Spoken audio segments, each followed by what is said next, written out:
This video will help you sleep and relax. But before we begin, I would like to know which city you're from and what time you're watching this. Now, subscribe to the channel, relax, and let's begin. I've debated for weeks whether to post this. I know there are plenty of you out there who'll think I'm making this up or that we were just high out of our minds. But I need to get this off my chest and maybe warn some of you who think it's cool to go looking for trouble in places you shouldn't. This happened last October when me, Cliff, Mike, and Danny decided to do a weekend camping trip in Kaibab National Forest. We're all in our late 20s, grew up together in Flagstaff, and try to get together a few times a year for these kinds of trips since we've scattered for work. I've been camping my whole life. I know the difference between being spooked by normal forest sounds and whatever the hell this was. We picked a spot pretty deep in the western part of the forest, maybe 10 miles from the edge of the Navajo Nation lands. It's beautiful country out there. Tall pines, juniper, these massive rock formations. During the day, it's peaceful. At night, well, I'm getting ahead of myself. We arrived around 2 p.m. on Saturday, set up our 2 tents, gathered firewood, and spent the afternoon hiking and bullshitting like we always do. Nothing unusual. The weather was perfect. That crisp fall air that's not too cold yet. As the sun started setting, we got a good fire going and broke out the cooler. Few beers, some whiskey Danny brought, and Mike packed his weed pen. Nothing crazy. We weren't planning to get wasted, just relaxed. That's when the conversation took a turn I wish it hadn't. Danny, who's been dating a Navajo woman for about 6 months, started talking about some of the things her family had told him. Specifically, he brought up skinwalkers. I remember actually saying something like, "Dude, maybe we shouldn't talk about this stuff out here." I wasn't trying to be superstitious, but I've lived in Arizona long enough to respect certain boundaries. But Danny kept going, talking about how his girlfriend's family never directly discusses these things, how they've warned him not to either. Mike, a bit buzzed by this point, chimed in about how he'd been seeing all these TikToks about skinwalkers lately and thought it was just folklore to scare kids. "No, man," Danny said, getting serious. "Her grandfather took me aside last month and told me never to mention them, especially at night. Said saying their name or talking about them can draw their attention." "Then why the fuck are you bringing it up now?" Cliff laughed, but I could tell he was a little uneasy too. Danny shrugged. "Just thought it was interesting. All these kids online making videos about them like it's a joke, and her family won't even say the word." We kept drinking. The conversation eventually drifted to other topics, but there was this weird tension that hadn't been there before. Around 11 p.m., Cliff stood up and said he needed to take a leak. "Don't go too far," Mike joked. "The skinwalkers might get you." "Shut up, man," Cliff said, grabbing his phone for a flashlight. "I'll be right back." He walked off into the trees, the beam of his phone light bouncing between the trunks until it disappeared. We kept talking, but after about 15 minutes, I realized Cliff hadn't come back. "Yo, where's Cliff?" I asked, interrupting whatever Danny was saying about work. Mike looked around. "Probably got lost, you know how he is." "I'm gonna go check," I said, standing up. I wasn't super worried yet, but something felt off. I grabbed my proper flashlight from the tent, one of those heavy mag lights that can double as a weapon if needed. "Want me to come?" Danny offered. "Nah, I'm good. Keep the fire going." I headed in the direction Cliff had gone, sweeping my flashlight across the ground to follow his footprints in the dirt and pine needles. The forest was dead quiet. That's what hit me first. No crickets, no rustling of nocturnal animals, no wind in the trees.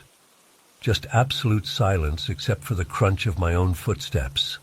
I called out, "Cliff, You okay, man?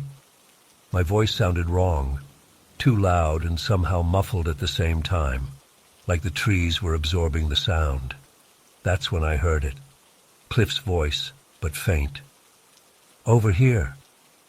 I turned toward the sound, relieved. Dude, what are you doing? We were getting worried.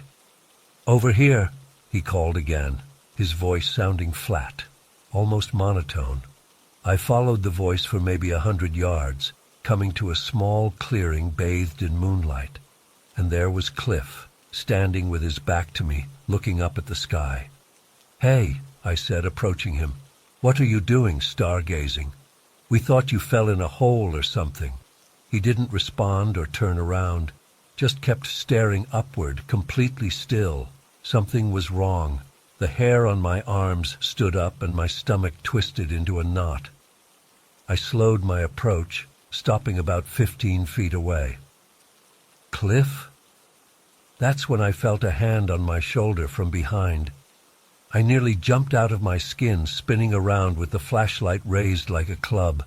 It was Cliff. The real Cliff. Jesus Christ, I gasped. You scared the shit out of me. But Cliff wasn't looking at me. He was staring past me, his face drained of color, eyes wide with terror. Who the fuck is that? He whispered. A cold wave of dread washed over me as I slowly turned back toward the clearing. The figure I had thought was Cliff was still standing there, still facing away. I raised my flashlight, the beam landing on the back of the figure's head. It had dark hair like Cliff's, wore a similar flannel shirt. But as the light hit it, the figure began to turn. Slowly, unnaturally, like its joints weren't working right. When it finally faced us, I felt my blood freeze. It looked almost like Cliff, but wrong in ways I can't fully describe. Its eyes reflected my flashlight beam like an animal's, but there was no life in them, just empty, glassy orbs. Its mouth hung open too wide, stretched in a way a human mouth can't stretch. The skin looked waxy, almost like plastic, but with too many details to be fake. For one horrible second, we all just stood there. Me, the real Cliff behind me, and this thing that was pretending to be him. Then it moved, not walking, but lurching forward in a jerky, broken motion, like it was trying to imitate human movement but couldn't quite get it right. Its limbs bent at odd angles. It made a sound, not words, but a raspy, wet clicking noise from deep in its throat. "Run!" Cliff screamed, grabbing my arm and yanking me backward. We bolted. I've never run so fast in my life. Branches whipped at my face, roots tried to trip me, but pure adrenaline kept me upright.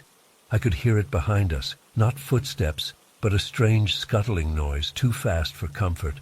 The sound of something that shouldn't be able to move that quickly. Somehow we found our way back to camp.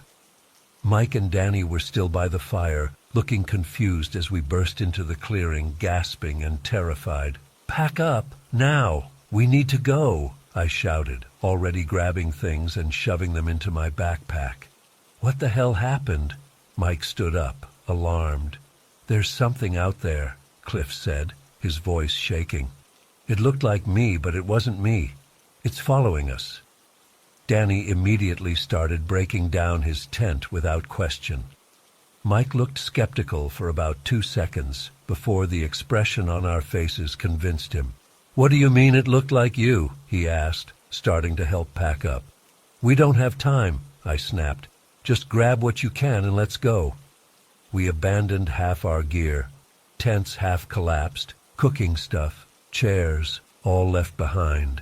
We grabbed our backpacks, doused the fire with our drinking water, and headed for the cars as fast as we could. The entire time I kept looking back, expecting to see that thing emerge from the trees. The forest remained completely silent around us, which somehow made it worse. Where were the normal night sounds? Even after hiking for 15 minutes back toward the parking area, there wasn't a single cricket chirp or rustle of leaves. We were about halfway to the cars when Danny stopped suddenly, causing me to crash into his back. "Listen," he whispered. We all froze. At first I heard nothing. Then from somewhere to our right came that voice again. "Over here." It still sounded like Cliff, but flat, emotionless. We exchanged terrified glances and changed direction, veering left instead of continuing straight. "Over here!" The voice came again, now from directly ahead of us. "It's hurting us," Danny muttered. "Fuck this," Mike said, pulling out his phone. "I'm calling 911. No signal. Not surprising that deep in the forest, but still devastating in the moment. "We need to stick together and keep moving," I said, trying to sound calmer than I felt. "The parking lot can't be more than half a mile away." We formed a tight group, walking as quietly as possible, everyone scanning the trees with our flashlights. The forest seemed to close in around us, the spaces between trees narrower than I remembered, the darkness deeper. That's when I noticed something odd about our shadows cast by our flashlights. Mine looked normal, so did Mike's and Danny's. But Cliff's shadow, it didn't match his movements exactly. There was a slight delay, like it was moving a fraction of a second after he did. I didn't point it out. I couldn't bring myself to say anything. I just picked up the pace, praying the parking lot would appear soon.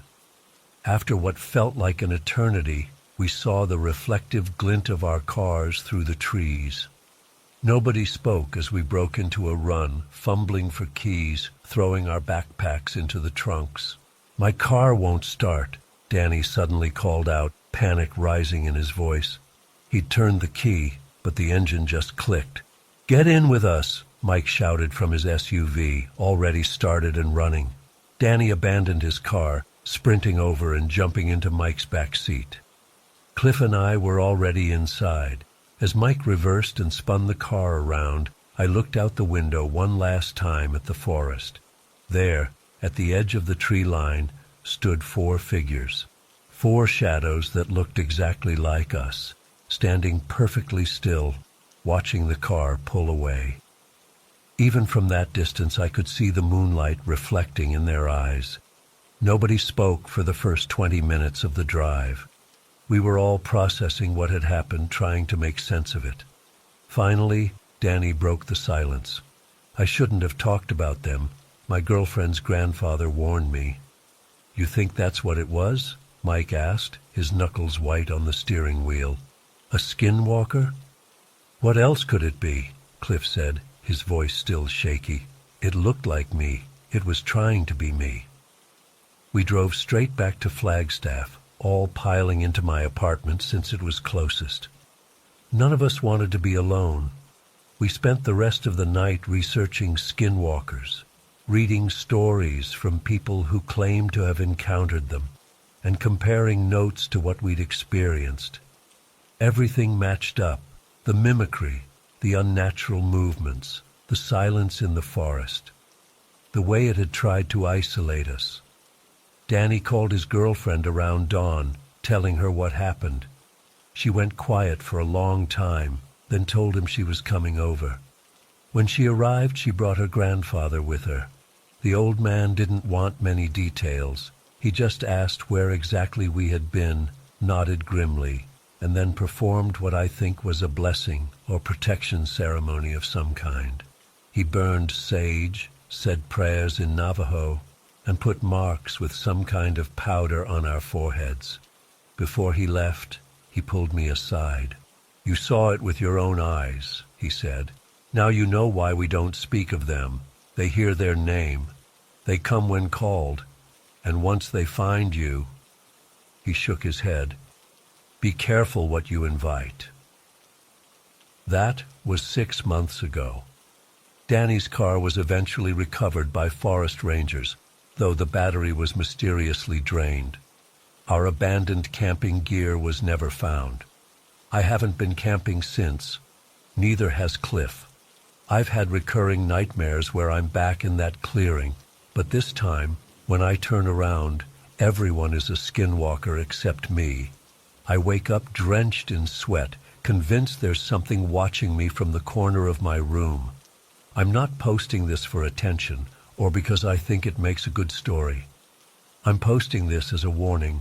All those TikTok trends, all those YouTube videos exploring skinwalker legends, they're playing with fire. The Navajo people have kept quiet about these entities for generations for a reason. Some things aren't meant to be discussed casually, especially in places where they might be listening.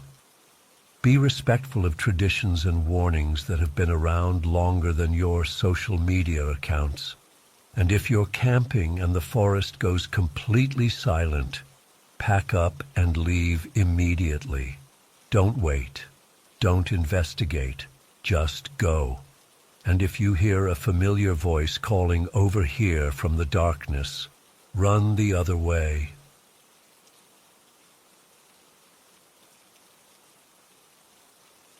I still can't sleep with my windows open. It's been 8 months since it happened, and I've tried talking to therapists about it. But they all give me that look, like I'm making it up or had some kind of shared hallucination. But I know what I saw. We all saw it. And sometimes I still wake up in the middle of the night thinking I can hear something scratching at my bedroom window, even though I live on the 17th floor of an apartment building in the middle of Chicago now. It was supposed to be just another one of our annual summer trips.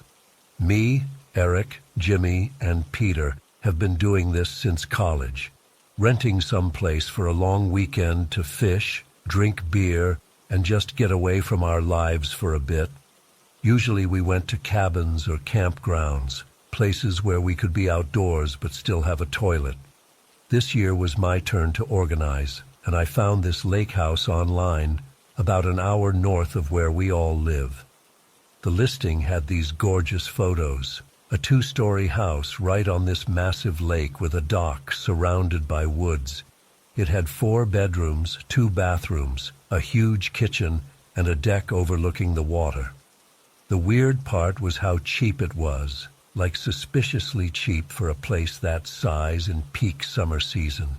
But I figured maybe the owner just needed to fill a cancellation or something. I should have known better. We all took Friday off work and planned to meet at the house around 2 p.m. I got there first, following the GPS down this narrow dirt road that seemed to go on forever.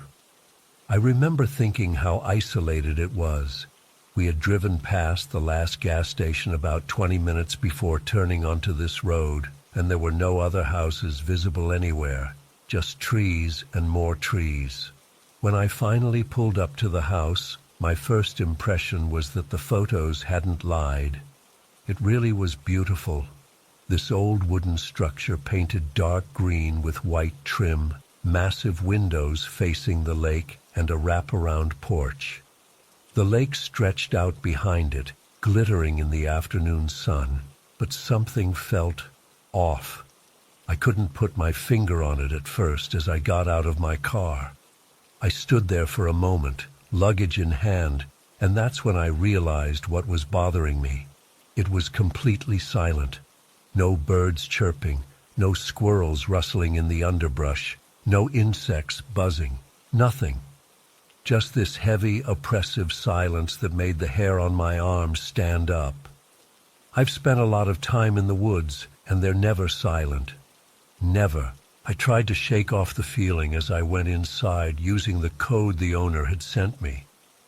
The interior was rustic but nice. Hardwood floors, big stone fireplace in the living room, and mounted deer heads and fish on the walls.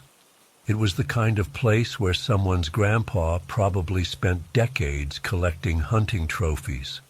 The furniture was old but solid, lots of plaid and dark wood. As I was checking out the bedrooms upstairs, I heard tires on the gravel outside. Eric and Jimmy had arrived together, followed a few minutes later by Peter. Everyone was in good spirits, cracking jokes and arguing over who got which bedroom. I didn't mention the weird silence outside. I figured maybe it was just an odd time of day, Or maybe there had been a predator in the area recently that scared off the wildlife. "Dude, this place is a steal," Peter said, throwing his duffel bag onto one of the beds. "How much did you say it was again?" I told him the price, and he whistled. "There's got to be a catch," Jimmy said, looking out the window toward the lake. "Maybe the water's toxic or something." We all laughed it off and spent the next couple hours unpacking, exploring the house, and setting up our stuff. There was no TV or internet, just like the listing had warned, but we had brought board games, cards, and enough beer to last the weekend. The kitchen was huge, with an old gas stove and a massive wooden table that could seat 8 people. Around 5 p.m., Eric decided he was going to grill some steaks he'd brought. The house had a charcoal grill on the back deck facing the lake.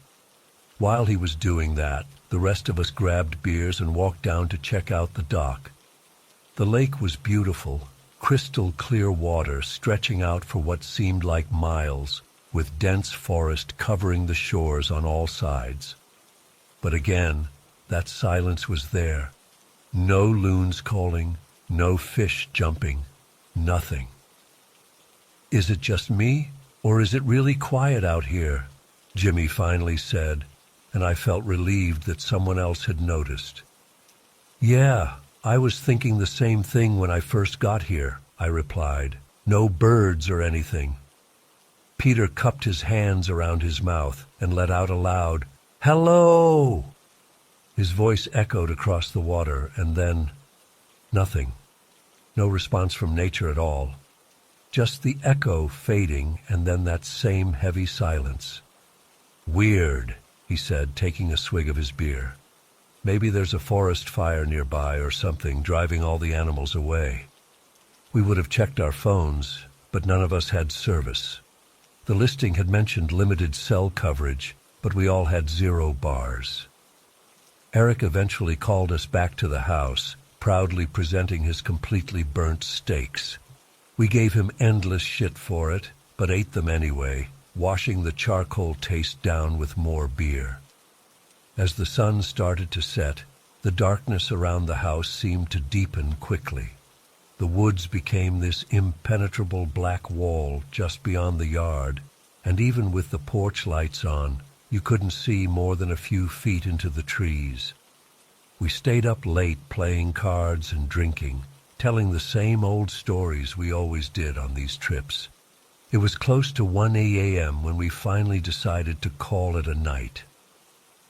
I took the bedroom at the end of the hall upstairs, which had a window facing the side of the house where the woods came closest. I was pretty buzzed from the beer, but not drunk enough to fall asleep right away. I lay there listening to the old house creak and settle, the absolute silence from outside making every small noise inside seem louder. The moon was bright that night, sending this silvery light through my window and casting strange shadows on the wall. And that's when I saw it for the first time. I was just drifting off when something made me open my eyes. There was a shadow outside my window, what looked like the silhouette of a person standing there, just a dark shape against the night sky. I blinked hard, thinking it must be a trick of the light, but it was still there when I opened my eyes again. The thing is, my room was on the 2nd floor, and that side of the house had no porch roof or tree branches nearby, just a straight drop to the ground about 15 feet below. There couldn't possibly be anyone standing there. I sat up quickly, fully awake now, my heart pounding. As soon as I moved, the shadow disappeared. I got out of bed and cautiously approached the window, telling myself it must have been a branch or something casting a shadow. But when I looked out, there was nothing there that could have made that shape. No trees close enough. Nothing. Just the moonlit yard and the dark edge of the forest beyond. I didn't sleep well that night.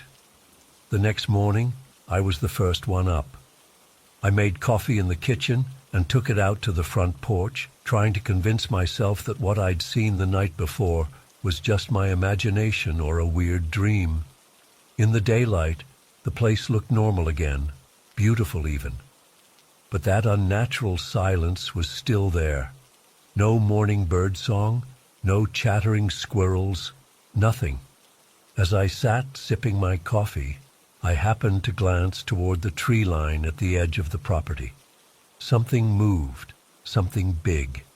It wasn't like a deer or a bear moving through the underbrush. This was quick, low to the ground, and it disappeared so fast I couldn't really make out what it was. Just a dark blur that was there and then gone. The others came down one by one, and we made breakfast and planned our day. No one else mentioned seeing anything strange, so I kept quiet about both the shadow at my window and whatever I'd glimpsed in the trees. We spent most of the day out on the lake, fishing from the rickety old rowboat we found tied to the dock. Even out on the water, there was no wildlife, no fish jumping, no turtles sunning on logs, nothing. We caught absolutely nothing all day. "This lake is dead," Peter complained after hours without a bite. "What the hell?" We gave up on fishing and headed back to the house in the late afternoon. Eric grilled again, burning the hamburgers this time, and we ate on the deck as the sun started to go down. The beer was flowing, and the weird vibe from the place seemed less important as the evening wore on.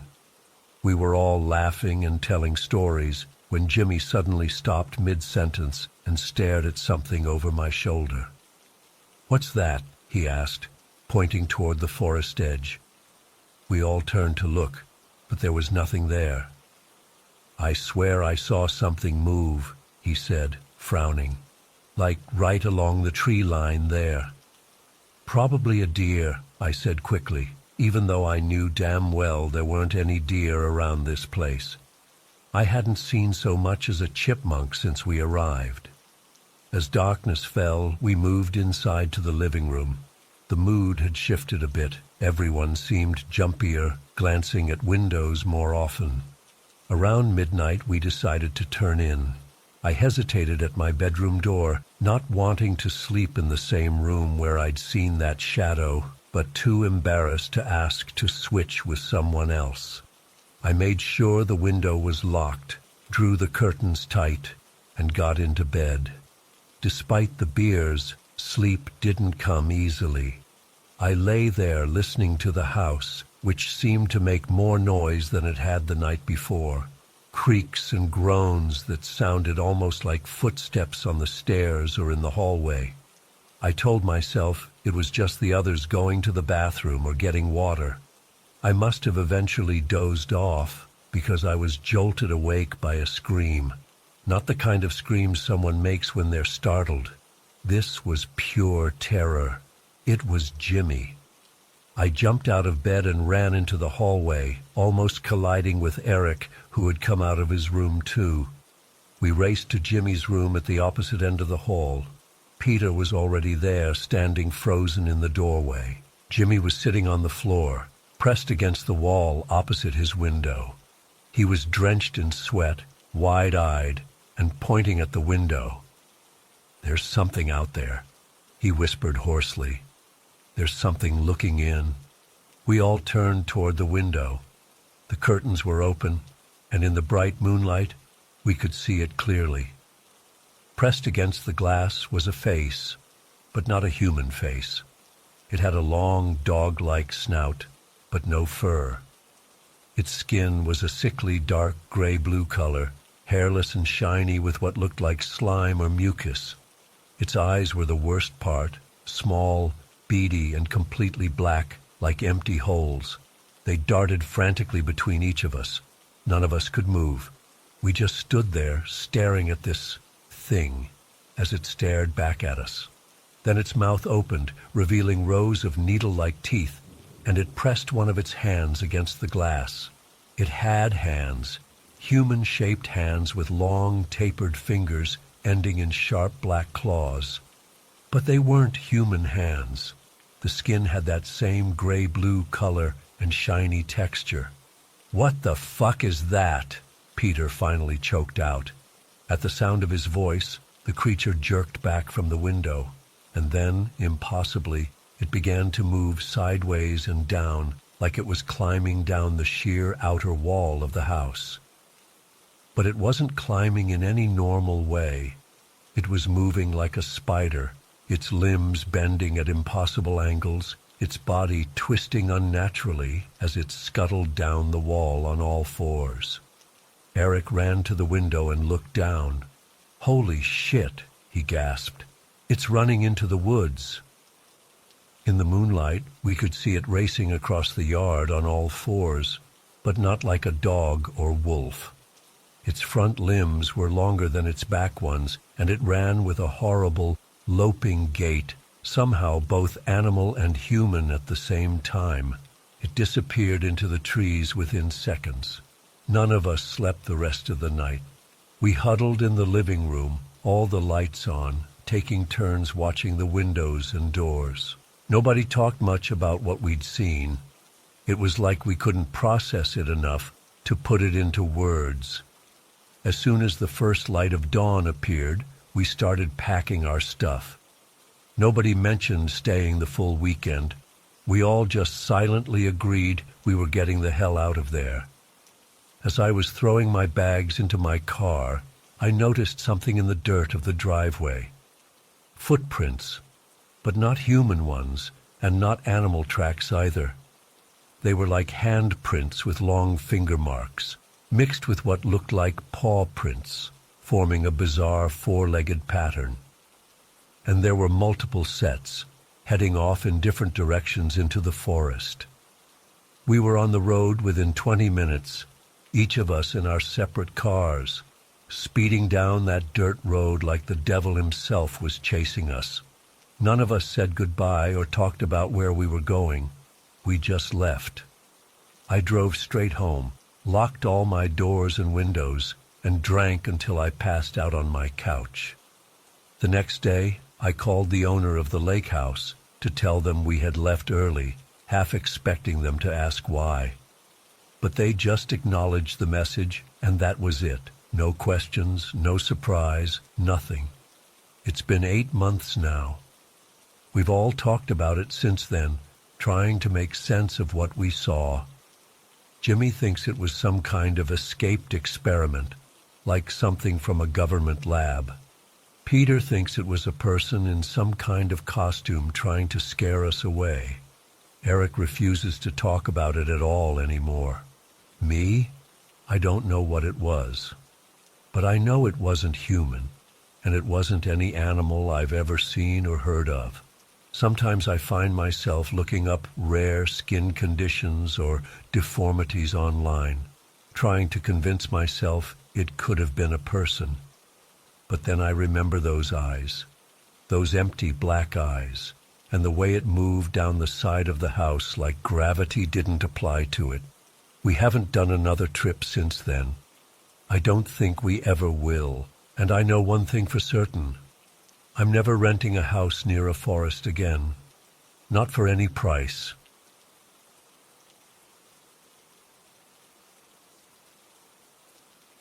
I've been debating whether or not to share this for a long time. Even now, typing this out makes my hands shake. Some things from my childhood still haunt me, but nothing compares to what happened in the Badlands. This is all completely true, though I wish it wasn't.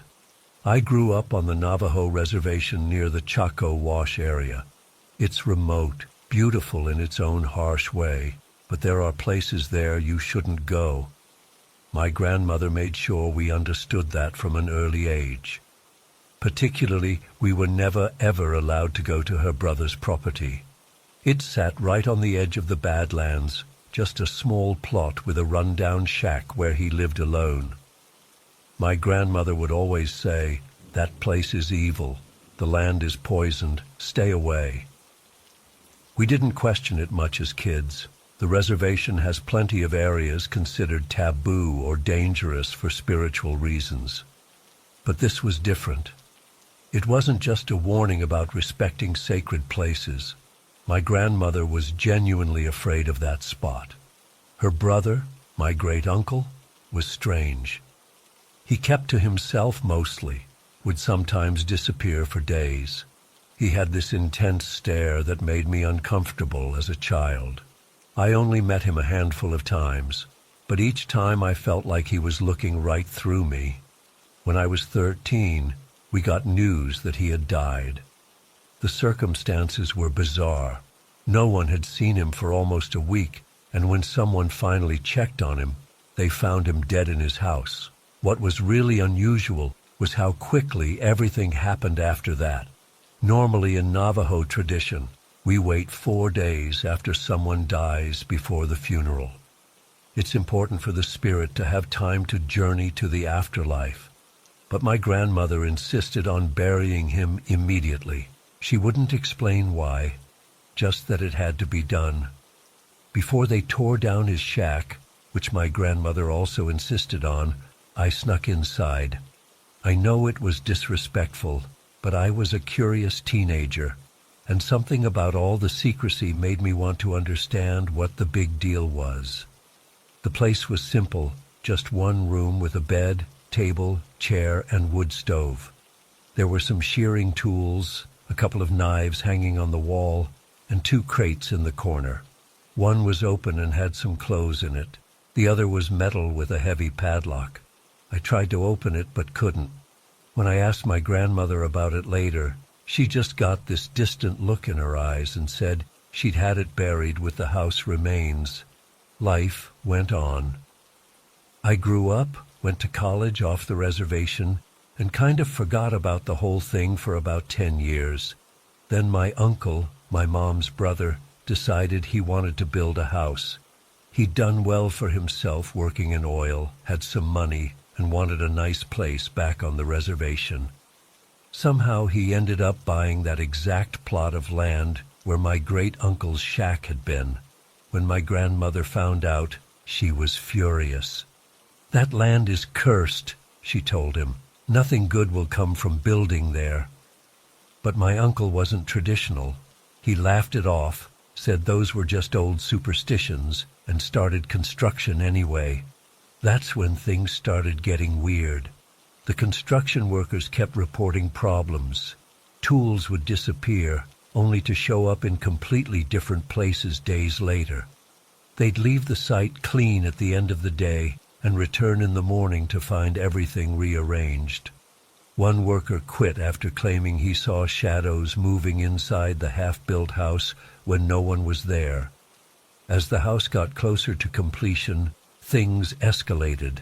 They'd find smears of what looked like blood on the newly painted walls. No one could explain where it came from. The foreman called my uncle about strange tracks they kept finding in the sand around the property each morning. They led from the Badlands right up to the house. He said even the hunters on his crew couldn't identify what kind of animal made them. They weren't coyote or cougar or anything they recognized.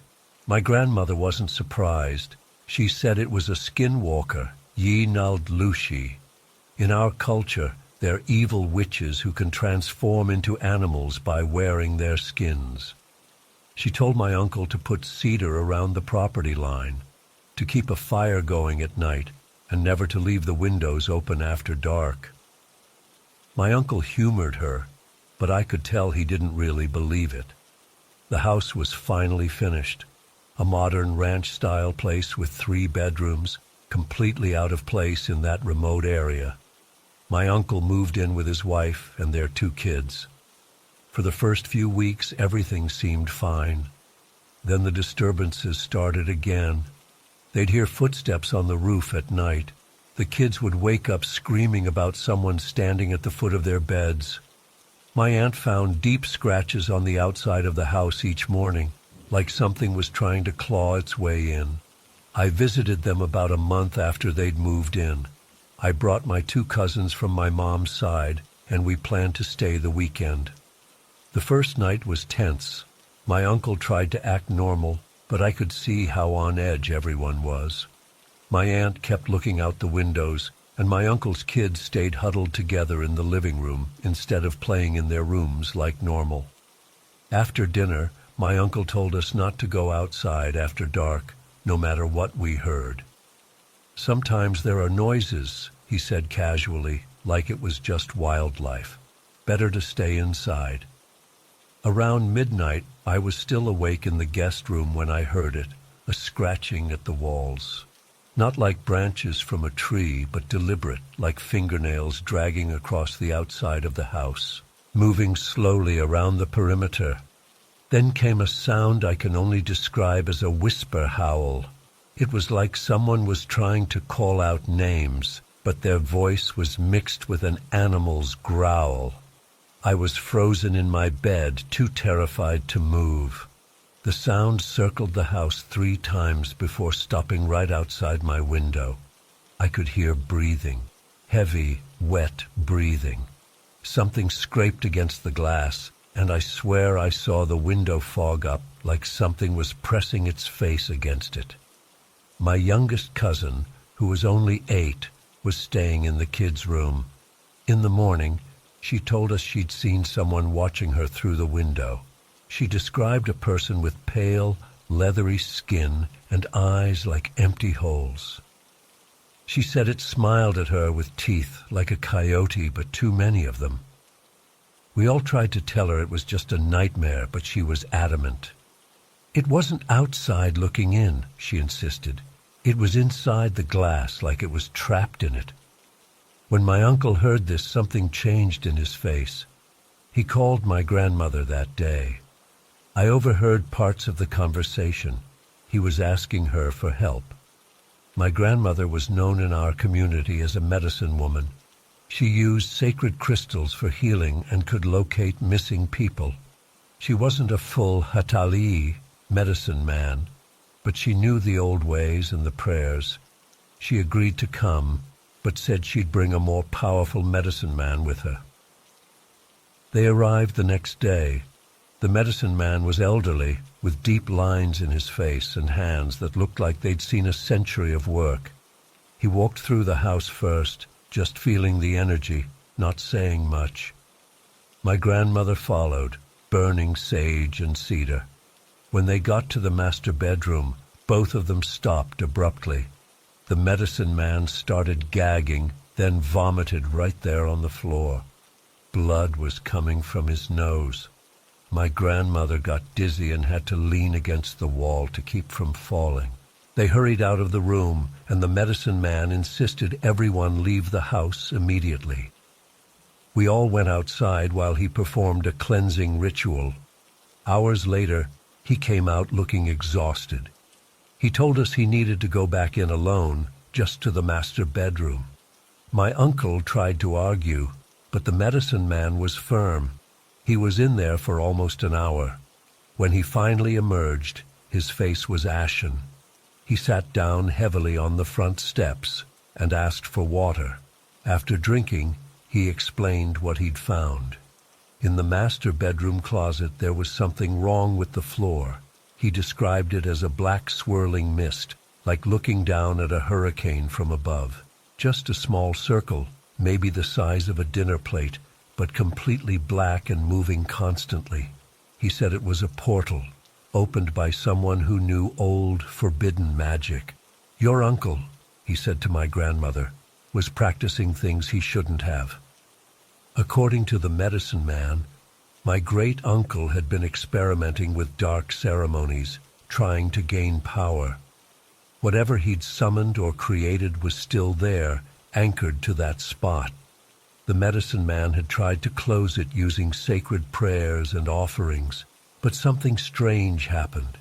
As he worked, he heard a voice coming from the darkness. It told him that only the one who opened the door could close it. Since my great-uncle was dead, the portal couldn't be completely sealed.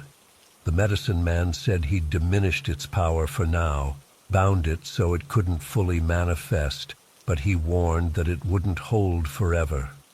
Whatever was summoned is too strong to be controlled, he told my uncle. It consumed the one who called it. Now it waits for another. His recommendation was clear. Abandon the house, tear it down, salt the earth. My uncle, who had spent his savings on this place, refused.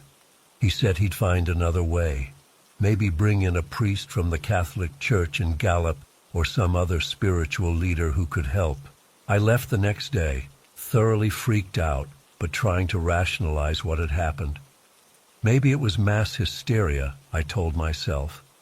Maybe the house was built on old burial grounds and we were just spooked. My aunt and uncle stayed, but things got worse. They separated the following month. My aunt took the kids and moved to her mother's place in Farmington. She told my mom that the final straw was when something crawled into bed with them in the middle of the night. My uncle felt it pressing down on the mattress, moving between them. Then it started choking him. When my aunt turned on the light, there was nothing there, but my uncle had bruises on his neck. My uncle stayed in the house alone for 2 more weeks before he finally gave up. He moved into a trailer in Shiprock and tried to sell the house, but no one would buy it. About 6 months later, 2 guys from a paranormal investigation show heard about the house and got permission from my uncle to check it out. They brought all kinds of equipment, EMF meters, night vision cameras, digital recorders. They didn't last 3 hours. One of them, a guy who'd investigated supposedly haunted places all over the country, told my uncle it was the most terrifying experience of his life. They encountered multiple spirits in the house. A little girl who kept asking them to come see, an old woman who screamed at them in Navajo, and something they couldn't see but could feel following them from room to room. The breaking point came when they entered the master bedroom. One of them saw a figure standing in the closet, tall, humanoid, but with no face, just smooth skin where features should be. It stepped out toward them, and both men ran. They left most of their equipment behind, too scared to go back for it. The house has been abandoned ever since. My uncle still technically owns it, but he never goes there. No one does. Sometimes people driving by at night report seeing lights on in the windows, even though the electricity was cut off years ago. Others say they've seen the curtains draw open, like someone inside is looking out. My grandmother passed away last year. Before she died, I asked her about my great-uncle and what really happened. She was weak, but she took my hand firmly and said, "Some doors should never be opened." He thought he could control what came through, but it controlled him instead. It's still there, waiting. Stay away from that place. I've kept my promise. I won't go near that house or the badlands around it. Sometimes I dream about that metal crate with the padlock, the one my grandmother had buried with the house remains. I wonder what was in it, and I'm grateful I never found out. The land there is sick. Whatever my great-uncle summoned is still waiting, and I don't think it's ever going to leave.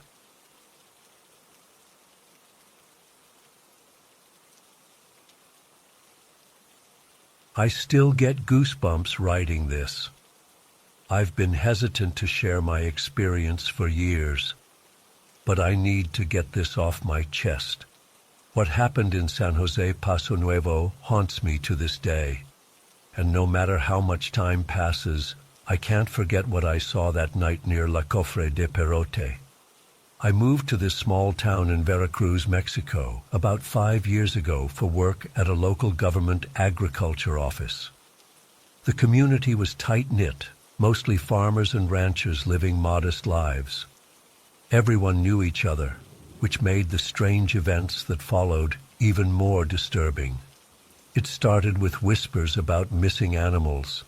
At first, it seemed like normal predator issues, coyotes or mountain lions taking a chicken or goat occasionally.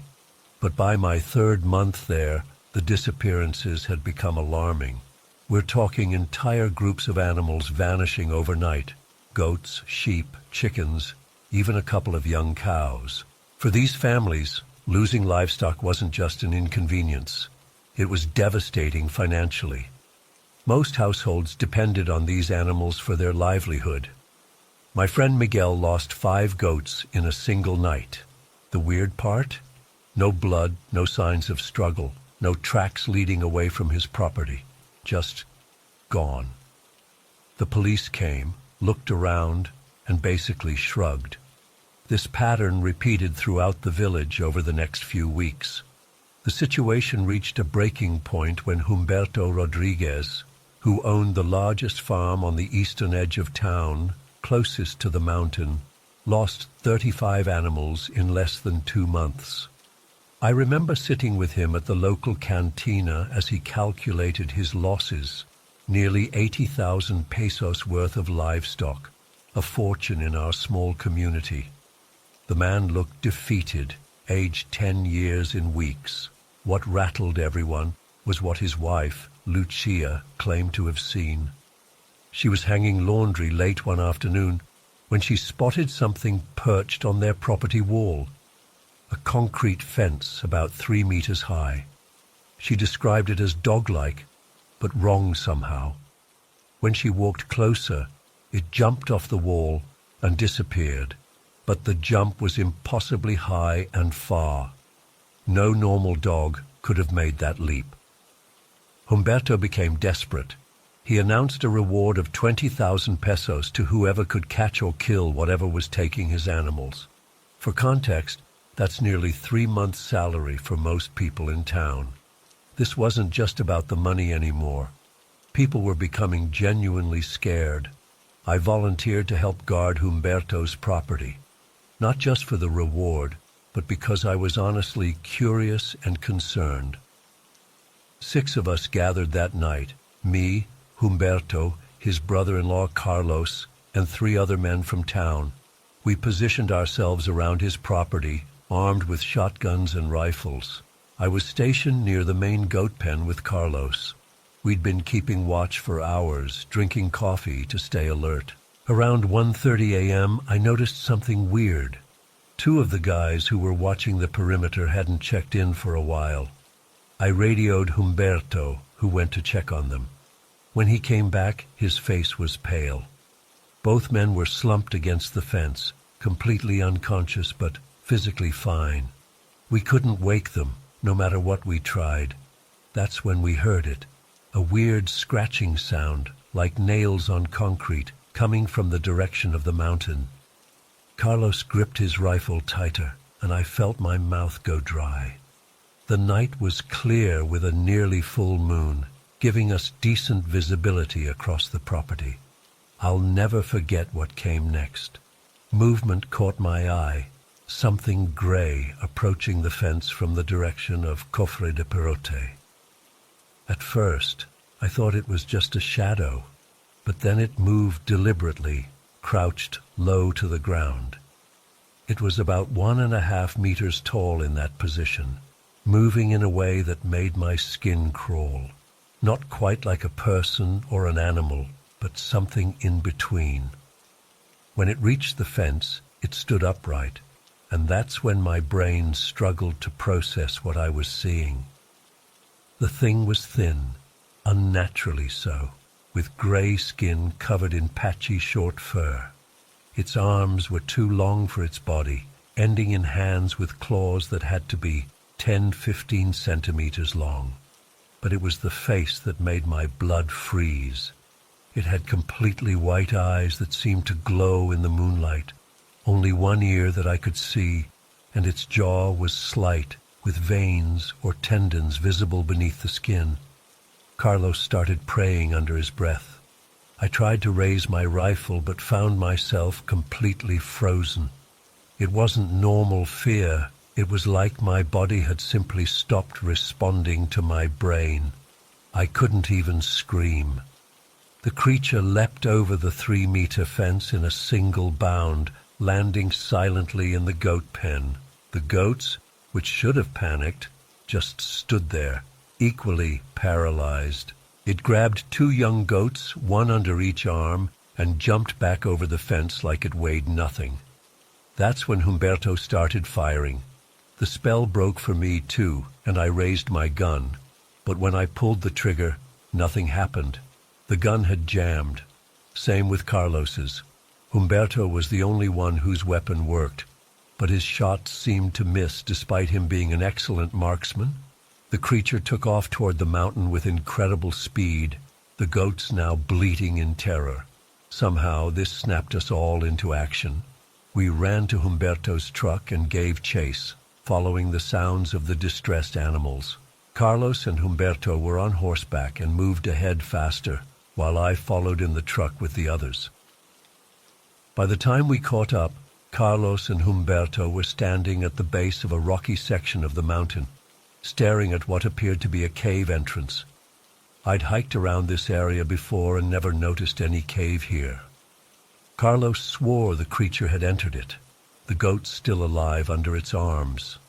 None of us were brave enough to follow it inside. We decided to keep watch until dawn, when Humberto radioed for more help from the village. By morning, about 20 men had gathered, along with Father Domingo, the town priest. The priest insisted on blessing the cave entrance before anyone went inside. As he began his prayers, sprinkling holy water on the rocks, we heard something that made my heart stop. A man crying from deep within the cave. It wasn't animal sounds or an echo. It was distinctly human sobbing. Father Domingo's face hardened. "Do not listen," he warned us. "This is the Nagual trying to trick us." I'd heard stories about the Nagual growing up, shape-shifting witches from Mexican folklore who could transform into animals. But those were just old tales told to frighten children, or so I thought. The priest continued his blessing, and as he finished, the crying changed to something worse, horrible screams and curses in Spanish, threatening to kill everyone in the village. The voice didn't sound human anymore. Father Domingo instructed us to seal the cave. We spent hours piling rocks in front of the entrance.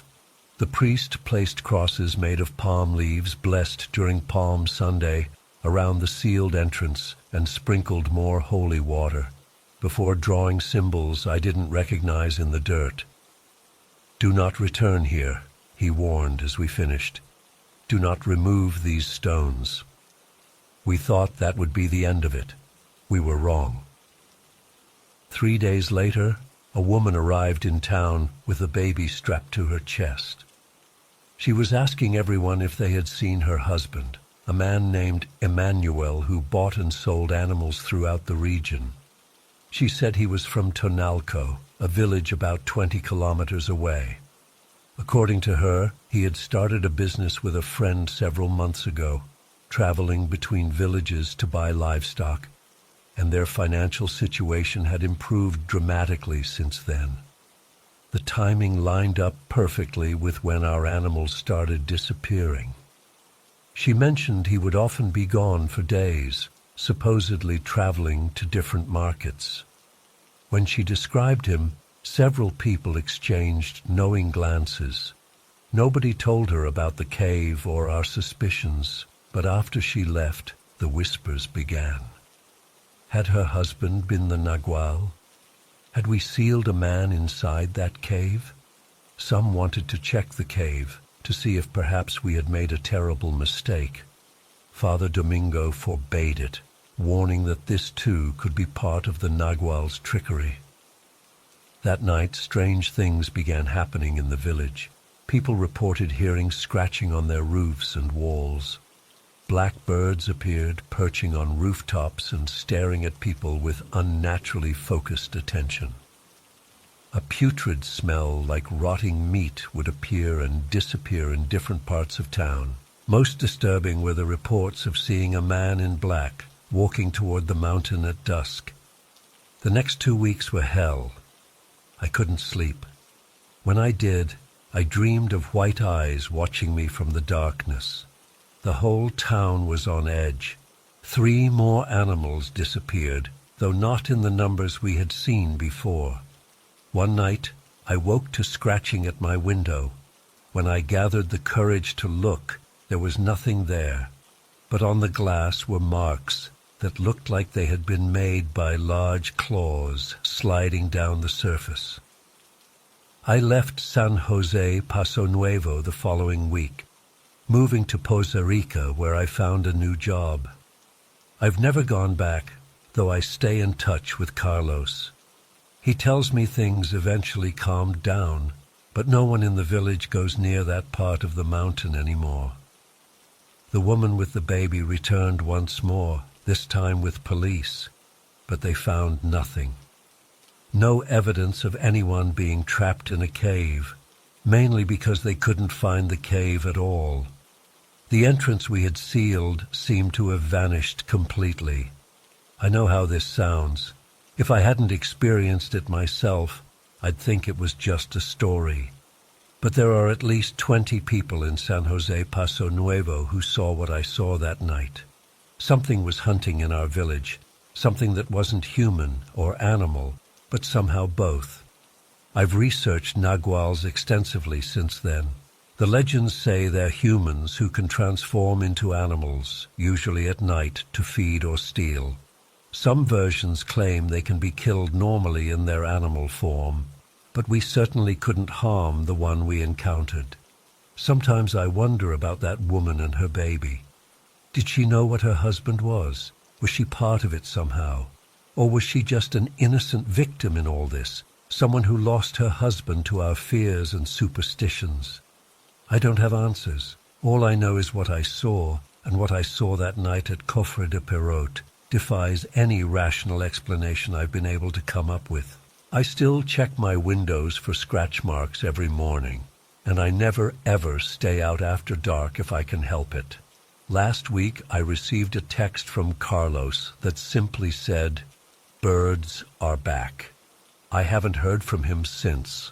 I'm trying to convince myself to check on him, but the thought of returning to San Jose Paso Nuevo fills me with dread I can't overcome. Whatever was in that cave, I fear it's not finished with the village yet. And sometimes, late at night when I can't sleep, I swear I can hear scratching outside my apartment here in Poza Rica, over 100 kilometers away from Cofre de Perot. I've never shared this publicly before. I'm still not sure I should, but I need to get this off my chest. Maybe someone else has experienced something similar. Maybe I'm not alone.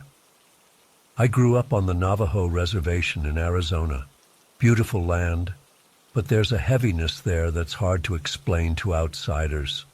My family has lived there for generations. We know the stories, the traditions, the warnings. But knowing about something and experiencing it firsthand are two very different things. It started with my dad's experience about 15 years ago. He wasn't one to talk about spiritual stuff much. He was practical, grounded. So when he finally told me what happened that day, I knew it was serious. He'd been out hunting early one morning in late October. The sun wasn't up yet, and there was that pre-dawn chill that cuts right through your clothes. He was walking along an old dirt road that cuts through a section of juniper trees. He said he felt it before he saw anything, this overwhelming sense of dread that made the hair on his arms stand up. It felt like someone was walking right behind me, he told me, but not something. He turned around, expecting to see another hunter maybe, or even a coyote. Instead, he saw what he described as a dark mass. Not quite human-shaped, but not animal either. Just darkness, denser than the shadows around it. It was like looking at a hole in the world, he said.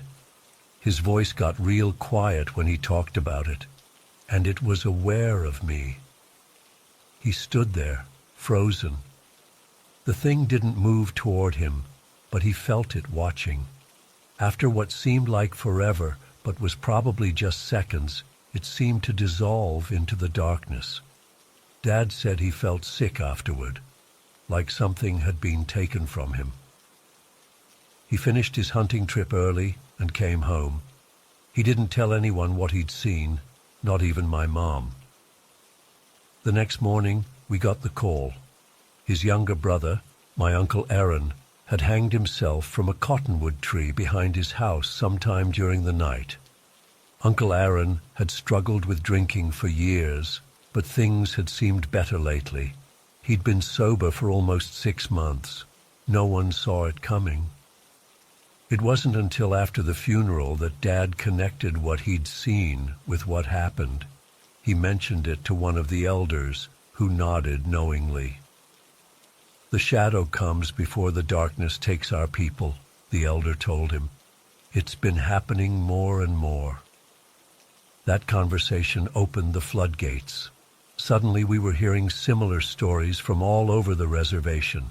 A cousin who saw a dark figure standing at the foot of her bed 3 days before her husband took a bottle of pills. A neighbor who felt something cold brush past him in an empty hallway the night before his teenage daughter slit her wrists in the bathtub.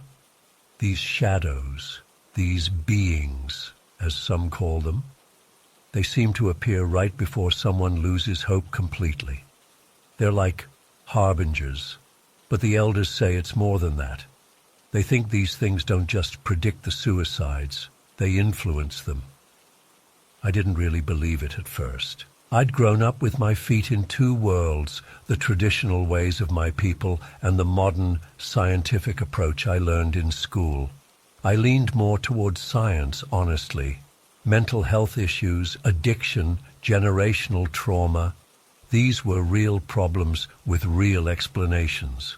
Shadow beings seemed like a way to make sense of senseless tragedies. Then I saw one myself. I was 19, home from college for winter break. My cousin Layla had been staying with us. She'd had a rough year, lost her job, broke up with her boyfriend, started drinking heavily. My parents took her in to keep an eye on her. One night, I woke up around 3 a.m. needing to use the bathroom. Our house was small, just a single story with 3 bedrooms and 1 bathroom off the main hallway. As I walked down the hall, I noticed Layla's door was open a crack. I glanced in as I passed, just to check on her. She was asleep, but she wasn't alone. Standing at the foot of her bed was a figure that made my blood freeze. It was like Dad described, darker than the darkness around it. It had a vaguely human shape, but proportions that were just wrong. Too tall, arms too long. And though it had no face that I could see, I knew it was looking at me. I couldn't move, couldn't breathe, couldn't even blink. It was like time stopped. Then it shifted, not walking but sort of gliding, toward the corner of the room and seemed to melt into the wall. I stood there for what felt like hours, my heart hammering so hard I thought it would burst. Finally, I managed to move my legs. I ran to my parents' room, woke them up, told them what I'd seen. Dad's face went pale. Mom started crying. We woke Layla up immediately. She was groggy, annoyed at being disturbed. Dad called one of the medicine men right then, despite the hour. By sunrise, the medicine man was at our house, preparing for a cleansing ceremony. Layla complained the whole time, said we were overreacting, but she went through with it anyway. The ceremony lasted all day. I won't share the details. Some things are private to our traditions, but by the end, even Layla seemed affected. The medicine man gave her a small pouch to wear and specific instructions about prayers and thoughts. 2 days later, she told us she'd been planning to kill herself the night I saw the shadow. She'd hidden pills she'd been collecting for weeks. She was going to wait until everyone was asleep, then take them all at once.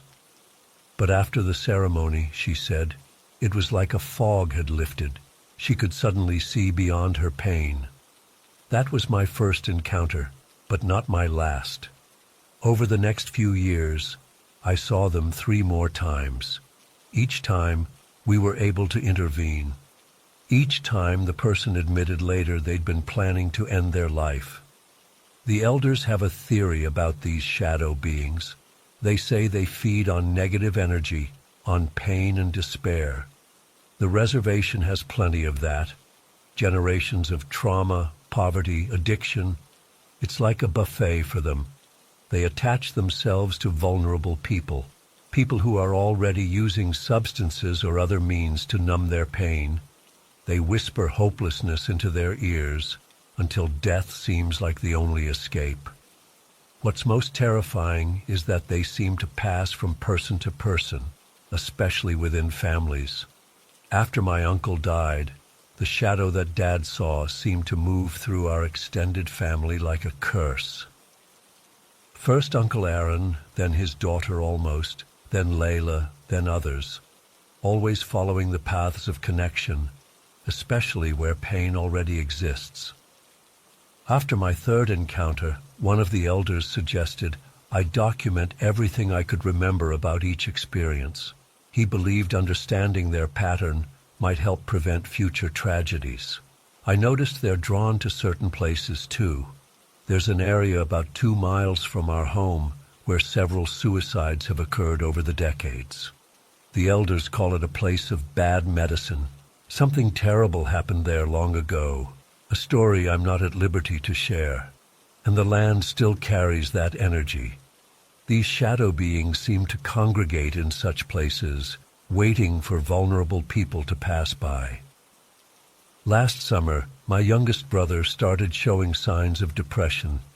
He'd just turned 18, was uncertain about his future, and had started hanging out with a crowd that drank heavily. One night, I woke up with that familiar feeling of dread.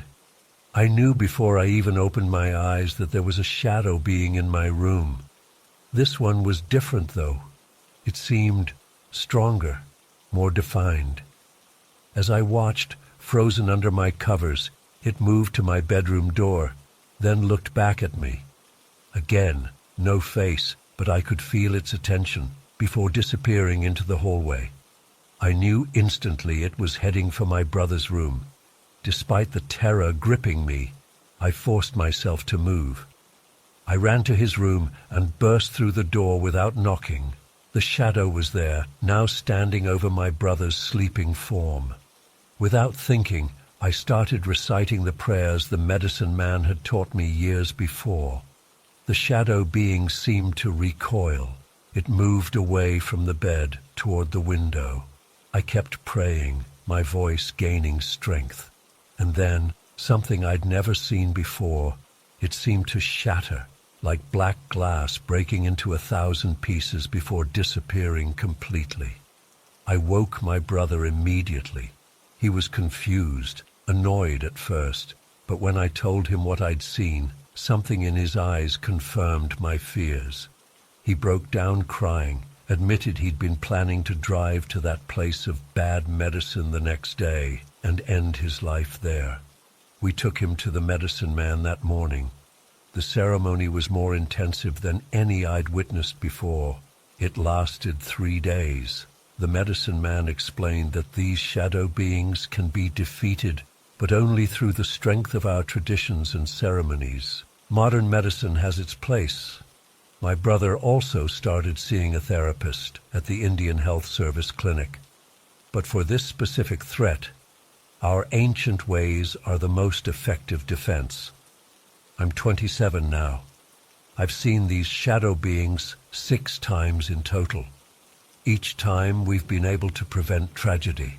I keep traditional medicine from the elders in my room, a small pouch of herbs and other sacred items, and I've learned the prayers and songs that seem to repel these entities. But I still wake up sometimes in a cold sweat, feeling watched. The reservation's suicide rate is still far too high. For every person we save, others slip through the cracks. People who don't believe, or whose families don't recognize the signs, or who live too far from a medicine man to get help in time.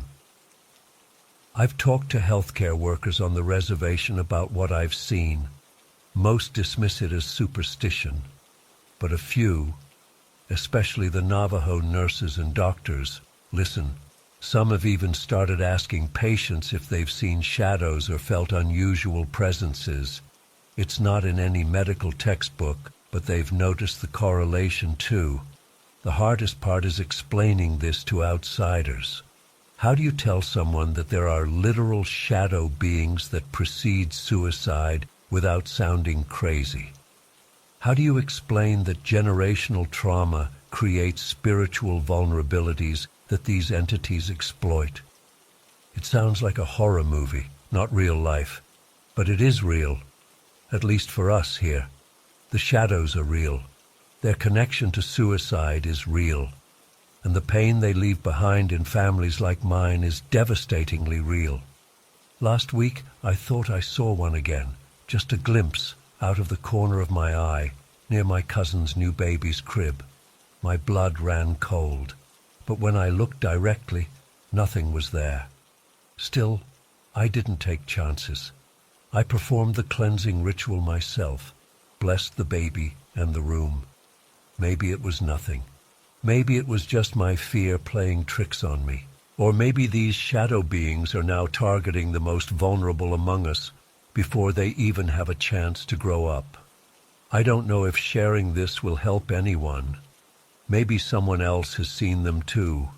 Maybe there are similar entities in other cultures, other places with deep historical trauma. All I know is that awareness has saved lives in my community. If you ever see a shadow darker than darkness, moving with purpose, filling you with inexplicable dread, don't ignore it. Don't rationalize it away. It might not be your imagination, and someone's life might depend on what you do next. I wish I could explain it all.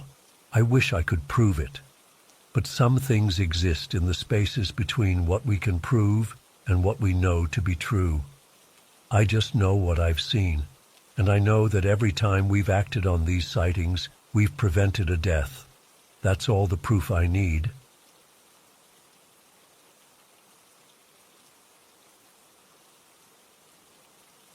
I've never really talked about this outside of my family and a few close friends, but I think I need to get this off my chest finally. It's been almost 18 years now, but I still get goosebumps thinking about what happened that summer night at the radio station. Back in 2005, I had just started volunteering at our local radio station on the Navajo reservation. It wasn't anything fancy, just a small building with a couple of studios, a lobby, kitchen area, and some offices. The main studio faced the front entrance, which I later realized was probably not the best setup. That Monday in mid-July was brutally hot, even for the reservation. I remember showing up around 6:30 p.m. to help my friend Marcus with his evening show. Marcus had been DJing there for a couple of years and was teaching me the ropes. The station manager had left earlier, so it was just the two of us that evening. The first thing I noticed when I walked in was how stuffy it felt inside. The air conditioning had broken down again, a common occurrence that summer, so Marcus had propped open both the front entrance door and the inner lobby door to create some airflow. It helped a little, but the place was still uncomfortably warm. "Sorry about the heat," Marcus said when I walked in. "At least we've got cold drinks in the fridge." For the next hour, I mostly observed as Marcus ran his show, playing a mix of traditional native music and contemporary stuff. He was popular with listeners and got quite a few call-ins. The sun was starting to set, casting long shadows through the windows. Around 7:30, during a string of songs Marcus had queued up, I needed to use the bathroom. "I'll be right back," I told him as he adjusted some levels on the board. The bathroom was toward the back of the building, past the kitchen area. I had to walk down a short hallway with windows that faced the east side of the property. It was getting darker outside, but there was still enough daylight to see clearly. That's when I first saw it. As I was walking down the hallway, something caught my eye through the window. a figure walking slowly past. It was wearing dark clothes with what looked like a hoodie pulled up. Something about the way it moved felt wrong, not normal, like each step was too measured, too deliberate. I stopped walking, and that's when the figure turned its head toward the window, toward me. I couldn't see a face under that hood, just darkness. But I knew it was looking directly at me. The feeling that washed over me is hard to describe. It was like all the warmth drained from my body in an instant. The hairs on my arms and the back of my neck stood straight up. My stomach clenched like someone had punched me. And in my head, my first thought wasn't fear or confusion. It was resignation. Not again. See, this wasn't my first experience with something unexplainable. Growing up on the reservation, I'd had encounters before, things my grandmother had tried to help me understand and protect me from, but I'd never felt anything this intense, this malevolent. The figure stayed there for what felt like forever, but was probably just a few seconds, then turned and continued walking, disappearing from view. My heart was pounding so hard I could hear it in my ears. I quickly used the bathroom, splashed cold water on my face, and tried to calm down. When I got back to the studio, Marcus was still sitting at the control board, looking at some CDs. "Hey, did you see anyone outside when you came in?" I asked, trying to sound casual. "No, why?" He looked up with mild interest. "I just saw someone walking past the side window, wearing a dark hoodie." Marcus frowned. "Probably just someone cutting through the property, but we should check it out." We went outside together, walking around the entire building. The evening air had cooled slightly, but I still felt uncomfortably hot, probably from the adrenaline. We didn't find anyone. The station was somewhat isolated, with the nearest building being about a quarter-mile away, and there were no cars in the parking lot except ours. "Weird," Marcus said as we headed back inside. "You sure it wasn't just a shadow or something?" I shook my head. No, it was definitely a person, or something that looked like a person. Marcus gave me a look I'd seen before. That, "Are you going to get all superstitious on me?" look.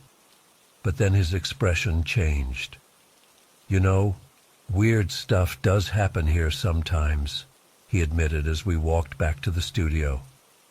Equipment turning on by itself, voices when nobody's around, I usually just ignore it. For the next hour, everything was normal. I helped answer a few listener calls. Marcus taught me more about the equipment, and I almost convinced myself I'd overreacted earlier. Almost. It was around 9:15 p.m. when I looked up and saw it again. This time, it was at the front entrance, standing just outside the propped-open door, looking in, the same dark hoodie, the same absence where a face should be. "Marcus," I whispered, not taking my eyes off the figure, "look at the front door." He turned, squinting toward the entrance. "What am I looking at?" "You don't see someone standing there, in a dark hoodie?" Marcus shook his head slowly. "There's nobody there, man." I looked directly at the figure, and the moment I did, it vanished. Not like a person walking away. It literally disappeared. But I could still feel it, like a heaviness in the air, a pressure against my skin. "I think we should close the doors," I said, my mouth dry. Before Marcus could respond, movement caught my eye. The entity, I knew now it wasn't human, had reappeared at the lobby door about 20 feet from us. This time I could see it more clearly. It was a full-bodied silhouette, completely black, with that hood still covering where its eyes should be.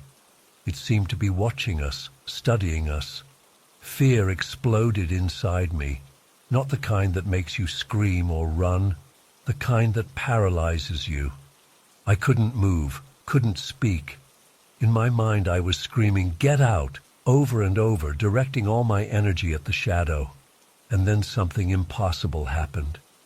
The black figure began to change shape. It lost its human form, transforming into what looked like a wispy black cloud or smoke. It hovered there for a moment, then flowed toward the kitchen area, disappearing around the corner. I realized I'd been holding my breath and gasped for air. "What's wrong?" Marcus asked, looking genuinely concerned now. "You look like you've seen a ghost." "You really didn't see that?" My voice was shaking. "See what?" "There's nothing there." "There was something, a shadow person, right there in the doorway." Then it turned into like smoke and went toward the kitchen. Marcus stared at me for a long moment, then said quietly, "I didn't see anything, but I felt something. Like when you walk into a room and know someone's there, even before you see them. That cold feeling on the back of your neck." We both went to check the kitchen area. The feeling of presence had vanished completely. The kitchen was empty, just the refrigerator humming, a microwave, some cabinets, and a small table with chairs. "Maybe we should close up early tonight," Marcus suggested, not looking at me directly. "Yeah," I agreed, feeling both relieved and unsettled that he believed me enough to suggest that. We closed and locked both doors, despite the heat. For the rest of his shift, I stayed right next to Marcus. We didn't talk much about what had happened, but I could tell he was shaken too, even though he hadn't seen what I had. The rest of the night passed without incident, but I couldn't shake the feeling of being watched.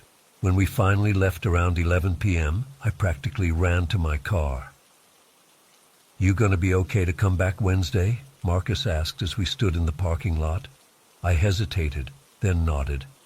"Yeah, but next time we keep the doors closed." Over the next few weeks, I continued volunteering at the station, but I was constantly on edge.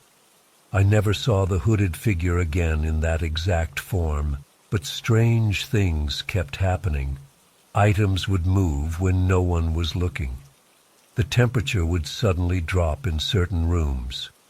Once, I distinctly heard someone whisper my name when I was alone in the office. I finally told my grandmother about what had happened. She wasn't surprised. In our culture, we acknowledge these entities exist. She arranged for me to participate in a cleansing ceremony with some of our tribal elders. I won't go into the details of that. Some things are private to our traditions, but it helped. A few months after my encounter, the station management decided to renovate, moving the main studio to a smaller room that didn't face the front door directly. They never mentioned any supernatural reasons for the change, just better acoustics and more efficient use of space. But I always wondered if others had experiences they never talked about. I still volunteer at that radio station occasionally, though not as regularly as I used to. Sometimes I still feel uncomfortable there, especially at night. But I've never seen that hooded shadow figure again, not like I did that summer evening in 2005. What bothers me most, even now, is that first thought I had when I saw it. Not again. Like some part of me recognized what it was, like it had been looking for me specifically. Or maybe I was just more sensitive to its presence than others. To this day, I don't know what it wanted or why it appeared to me. I don't know if it was something specific to that building or to the reservation, or if it was something attached to me personally. What I do know is that the boundary between our world and whatever exists beyond it is thinner than most people realize. Sometimes I wonder if it's still there at the station, watching, waiting. And sometimes, when I'm alone late at night and feel that familiar prickle on the back of my neck, I wonder if it followed me home.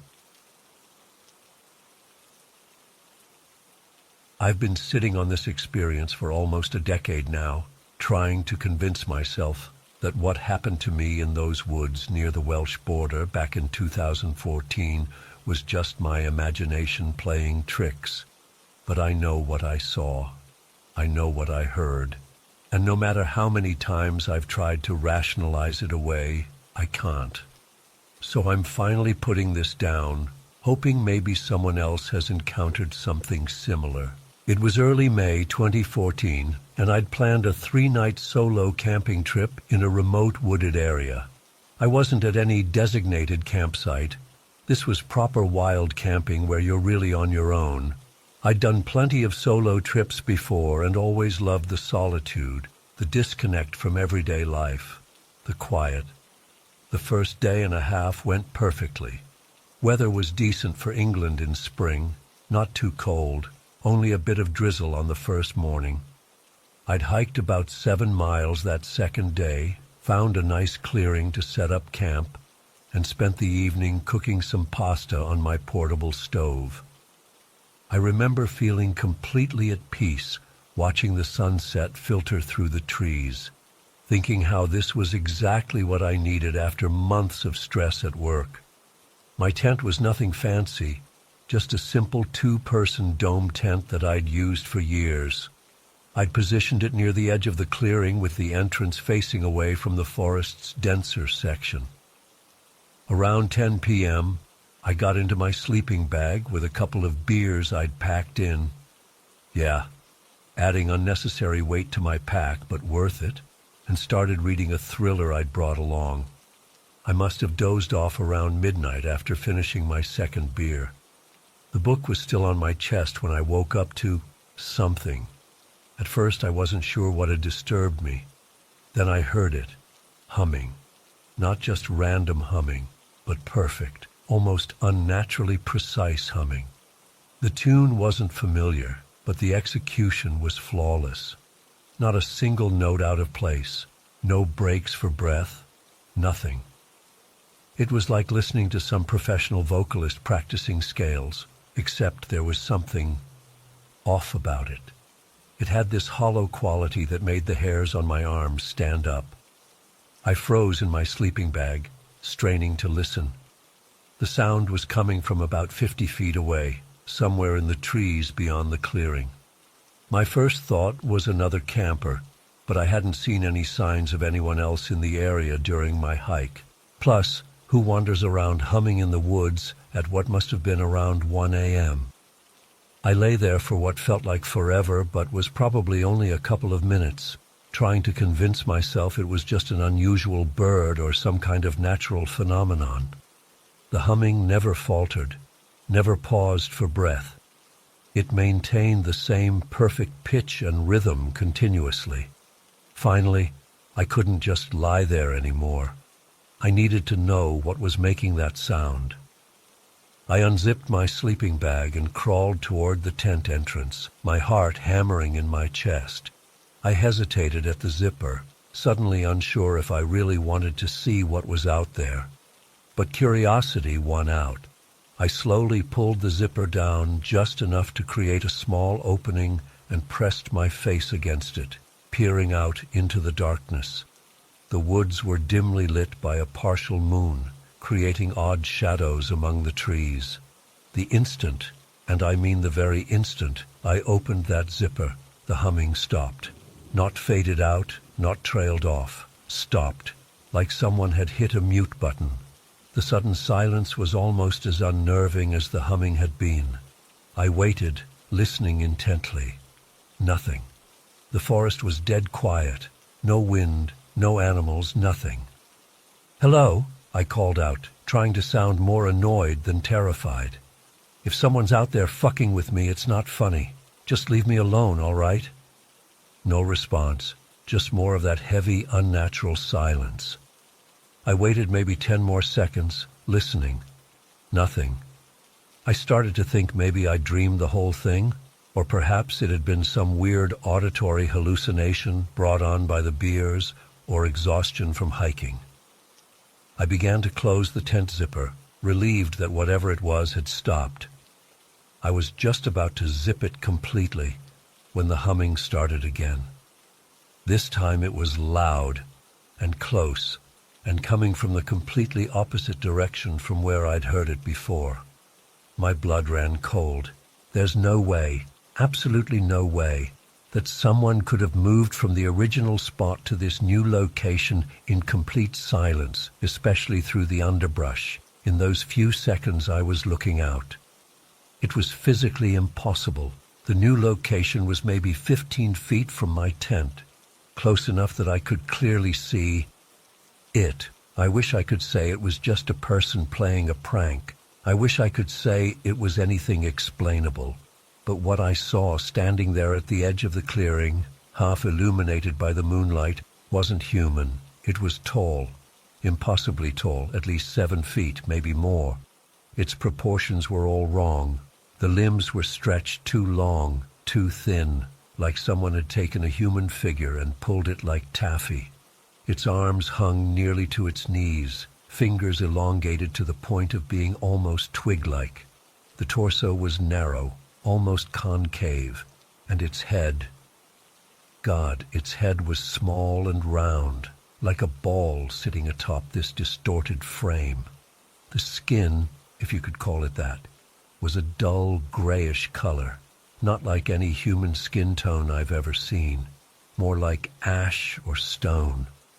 I couldn't make out facial features clearly. They were obscured by shadow. But I had the distinct impression that its face wasn't right either. As I stood there, half in and half out of my tent, completely paralyzed with fear, the humming stopped. The silence hung in the air for maybe 2 seconds. Then it started speaking.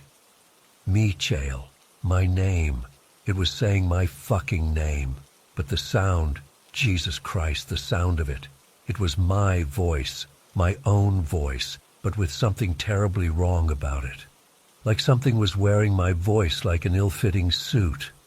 The syllables were stretched and compressed in places where they shouldn't be, as if whatever was speaking didn't understand how human speech worked. Michael. I couldn't move. I literally could not make my body respond. I just stood there, watching this thing say my name in my own distorted voice. Then it took a step toward me. That broke the spell. Suddenly I could move again, and I did the only thing my brain could process. I ran.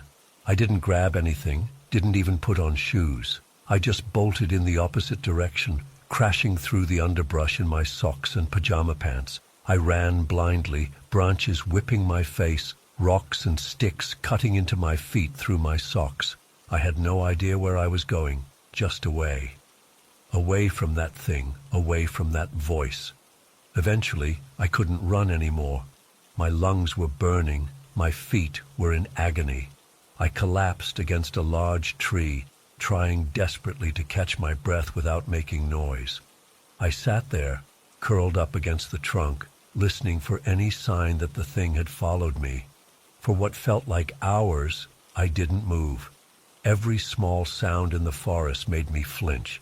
A branch breaking in the distance, an owl hooting, the rustle of leaves in the slight breeze that had picked up. Each time I was certain it was that thing coming for me. My phone was back in the tent, my car keys too. I had literally nothing with me except the clothes I was wearing. No light, no weapon, nothing. I was completely vulnerable. After what must have been about 2 hours of sitting there shaking, I realized I needed to get to my car. It was parked about a mile from my campsite at a small parking area for hikers, but to get to it, I'd need to go back to my tent for the keys. The thought of returning to that clearing made me physically ill. But what choice did I have? Stay in the woods until morning and then, what? Walk barefoot through miles of forest. I needed those keys, and I needed my phone. I tried to orient myself, figuring out which direction I'd come from. The sky had cleared somewhat, and I could use the position of the moon to get a rough sense of direction. Slowly, painfully, I began making my way back toward the clearing. Every step was agony on my torn-up feet. Every shadow looked like that elongated silhouette. I stopped constantly, listening for that perfect humming or the sound of my name being mangled by something inhuman. It took me over an hour to find my way back to the vicinity of my campsite. I approached with extreme caution, staying low and moving as quietly as possible. When I finally caught sight of my tent through the trees, I stopped and watched for several minutes, looking for any sign of the creature. Nothing moved. The clearing looked peaceful, almost ordinary in the moonlight. My tent was still there, exactly as I'd left it, entrance flap open from my hasty exit, but no sign of that thing. I waited longer, gathering my courage. Finally, I knew I had to make a move. I darted from my hiding spot, sprinted across the clearing, and dove into my tent. I grabbed my phone, car keys, and wallet, not bothering with anything else. Then I was out again, running at full speed toward the trail that would lead me back to the parking area. I didn't stop running until I reached my car. My feet were bleeding through my socks. My lungs felt like they were going to explode, but the adrenaline kept me going. When I finally saw my old Vauxhall sitting there in the deserted parking area, I nearly cried with relief. I jumped in, locked the doors, and started the engine, turning the heater on full blast. I was freezing, both from the night air and from pure terror. I sat there until sunrise, jumping at every sound, constantly checking the rearview mirror for any sign of that impossibly tall figure emerging from the tree line. When daylight finally came, I forced myself to go back for my gear. I couldn't afford to replace everything, and I figured in the light of day, with other hikers potentially around, it would be safer. The return to my campsite was uneventful, though I kept looking over my shoulder the entire time. My tent and all my gear were untouched. I packed everything up in record time and got the hell out of there. For weeks afterward, I had terrible nightmares. Sometimes I'd wake up in the middle of the night thinking I heard humming outside my bedroom window. I took a break from camping for over 2 years after that. Even now, I won't camp alone anymore. I've spent countless hours researching, trying to find any folklore or accounts of similar encounters in that region. I've found some vague references to tall ones or silent walkers in old Welsh mythology, but nothing that exactly matches what I saw. The thing that still haunts me the most, the thing I can't explain no matter how hard I try, is how it knew my name. I hadn't told anyone exactly where I was camping. I hadn't spoken my name aloud at any point during the trip. There was absolutely no way for anything out there to know who I was. Yet it did, and it used my own voice to call to me. I don't know what would have happened if I hadn't run. I don't want to know. Sometimes I try to convince myself it was all just a vivid hallucination, maybe from something I ate or drank, but deep down, I know better. Whatever was in those woods that night wasn't human. And sometimes, when I'm lying in bed at night and the house is completely silent, I find myself listening for that perfect, unnatural humming to start again. I'm still shaking as I type this, and it's been nearly 40 years. I've never shared this story outside my family, but I need to get it out there. What happened to us shouldn't be brushed aside or forgotten. My parents, my 3 younger siblings, and I moved into our new house on the Res back in 1983. I was 17 then. The whole community was excited about the new housing development, actual new houses being built for our people. The government had finally come through with funding after decades of broken promises. When we found out we'd been selected for one of the first homes, my mom cried. We'd been living in a 2-bedroom trailer with bad plumbing and worse insulation. The house was beautiful by our standards. 3 bedrooms, a full basement, modern kitchen. It sat on a piece of land at the edge of the development, right below a hill with pine-covered draws on both sides. Every morning, we'd watch the sunrise come up over the eastern draw. My dad said we had the best lot in the whole development. What we didn't know then was that our house sat directly on what used to be a game trail. Old people in the community had whispered about this being bad medicine, building houses where the animals had their paths, but nobody in charge listened. Progress was progress. The construction crew had problems from the start. Dad's cousin worked on the project and told us weird stuff kept happening. They'd leave on Friday with the basement dug out, come back Monday to find dirt pushed back in. They'd frame up walls, return to find lumber scattered. Tools would disappear. Most of the workers said it was just local kids messing around. Some of the older guys wouldn't say anything at all, just made signs to ward off evil when they thought nobody was looking. We moved in during October. The first few weeks were perfect. Then our dogs started acting strange. We had 2 mutts, Rusty, a big red shepherd mix, and Blue, a smaller black and white thing with some border collie in him. They'd always been good watchdogs, but they started barking like crazy every night around 11 p.m., always facing that eastern draw. Dad and I would go out with flashlights, and sometimes we'd catch glimpses of eyes reflecting back at us from the tree line. We figured it was deer or maybe coyotes. Nothing to worry about. Dad would yell, fire his shotgun into the air once in a while, and whatever it was would disappear back into the trees. By December, things were getting worse. The dogs wouldn't shut up at night. They'd bark until they were hoarse, and we'd find them exhausted in the morning. My youngest brother, who was only 6, started having nightmares about the tall man in the trees.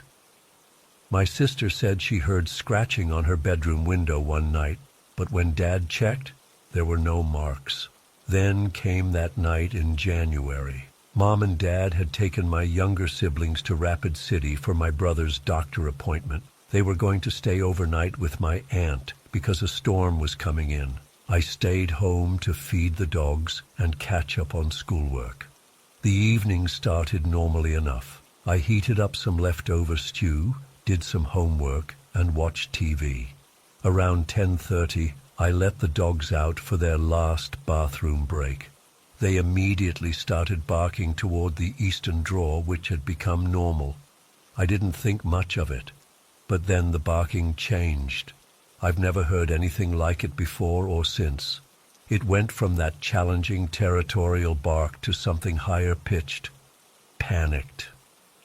Rusty, the bigger dog, started yelping like something had hurt him bad. Then I heard a thump against the side of the house, like something heavy had been thrown against it. I turned off the TV. The house went quiet, except for Blue still barking frantically out front. I grabbed the flashlight from the kitchen drawer and Dad's rifle from the cabinet.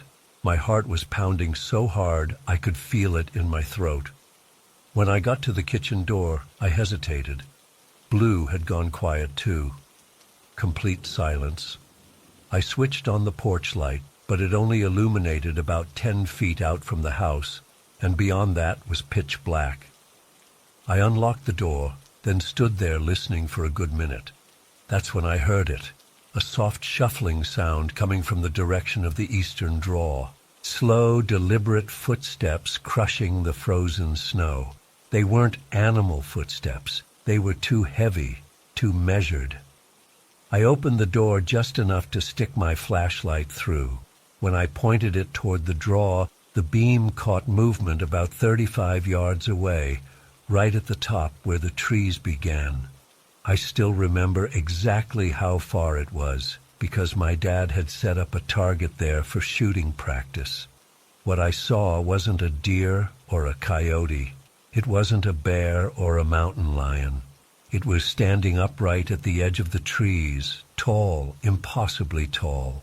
When my flashlight beam hit it, the thing raised an arm to shield its eyes. An arm, not a paw. Its skin looked dark, but not black, more like a deep rusty brown. I couldn't make out its face clearly, but I saw enough to know it wasn't human. I slammed the door shut and locked it, then backed away until I hit the kitchen counter. For a few seconds, there was silence again. Then I heard it, a scream that started low and rose to a pitch that made my ears hurt. It came from behind the house, then abruptly stopped.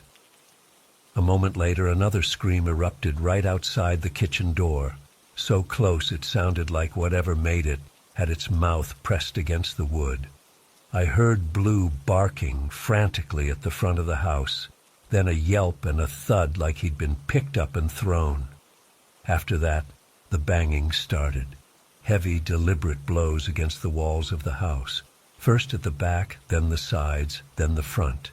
It was like the thing was circling us, testing for a way in. Between the bangs, I heard a deep, guttural growling, unlike anything I'd ever heard before. I ran to my parents' bedroom, which was furthest from any exterior walls, and huddled on their bed with the rifle. I was too terrified to even cry or scream. I just sat there, shaking, as the pounding continued around the house. It went on for what felt like hours, but was probably about 20 minutes. Then, as suddenly as it started, it stopped. The last sound was another of those screams, this time from the southeast corner of the house. Then silence. I sat frozen for what must have been another 10 minutes. The house heating system kicked on, making me jump. Slowly, I got up and moved to my bedroom, which faced the backyard. I was drawn to the window by some force I can't explain. Like when you're watching a horror movie and you know the character shouldn't go investigate the noise, but they always do. I pulled back the curtain just enough to peek out. The moon had come out from behind the clouds, casting an eerie blue light over our backyard. And there it was, standing in the middle of the yard, looking up at the house. We had a clothesline pole that was about 5.5 feet tall. This thing stood at least 2.5 feet taller than that pole. Its arms hung almost to its knees. Its body was thin but looked powerful, like a distance runner's.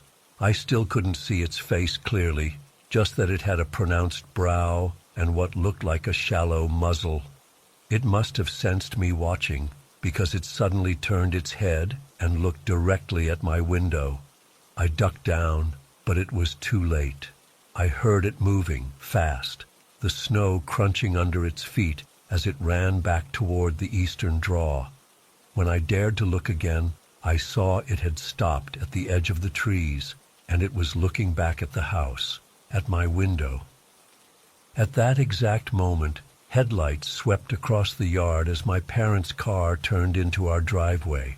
The lights briefly illuminated the creature before it disappeared into the trees. In that flash, I saw its eyes reflect back the light like an animal's would, and I saw its mouth open in what might have been a snarl or a smile. I ran to the front door to meet my parents, nearly hysterical.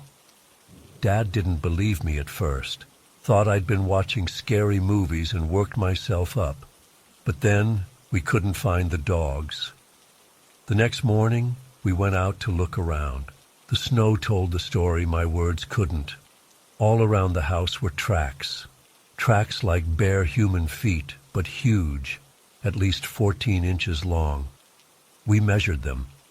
They circled the entire house, exactly matching the pattern of the banging I'd heard. On the sides of the house, about 7 feet up, were dusty handprints with long fingers. Dad is 6'2", and he had to stretch to touch them. The wood siding was scuffed and scratched in places like something with claws had been testing it. Then we found Rusty, or what was left of him. He was on the roof of the house. The roof. Something had thrown him up there with enough force to break his neck. His ribs were sticking out, like something had squeezed him so hard his chest collapsed. We found Blue's collar by the road, covered in blood, but we never found his body. Dad called the tribal police, who called in a ranger from the Forestry Service. The ranger walked around, looked at the tracks, and said it was probably a bear that leaves human-like footprints, a bear that can throw a 70-pound dog onto a roof, a bear that circles a house systematically and makes handprints on the walls. Dad argued with him, but the ranger just wrote something in his notebook about animal disturbance and left. Later, one of the tribal officers pulled Dad aside and told him not to push it, said there had been other reports over the years, and nothing good came from making a big deal about it. Said some of the elders believed certain things should be left alone. We stayed in that house because we had nowhere else to go. Dad installed motion sensor lights all around the property. We got a new dog, but it ran away after a week. For months, I slept with that rifle next to my bed. The screaming in the night continued occasionally, always from the direction of that eastern draw. Sometimes we'd find those tracks in the snow or mud around the house. Once Mom found claw marks on the back door, deep gouges in the wood that Dad sanded down and painted over without saying a word.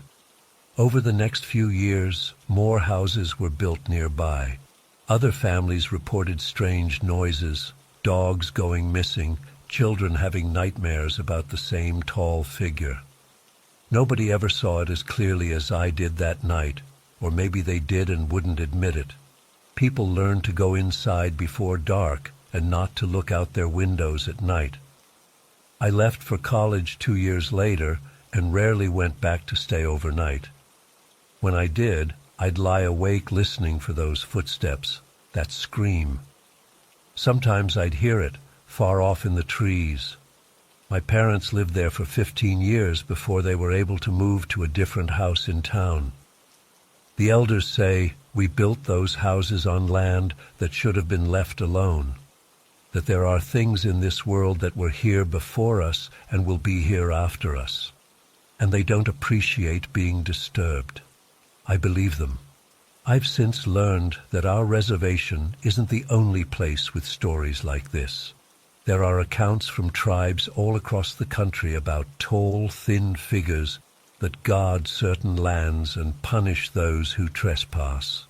They have different names in different traditions, but the descriptions are always similar. I don't know what I saw that night. I don't want to know. But I do know that there are some places where humans aren't meant to build homes, some boundaries we aren't meant to cross.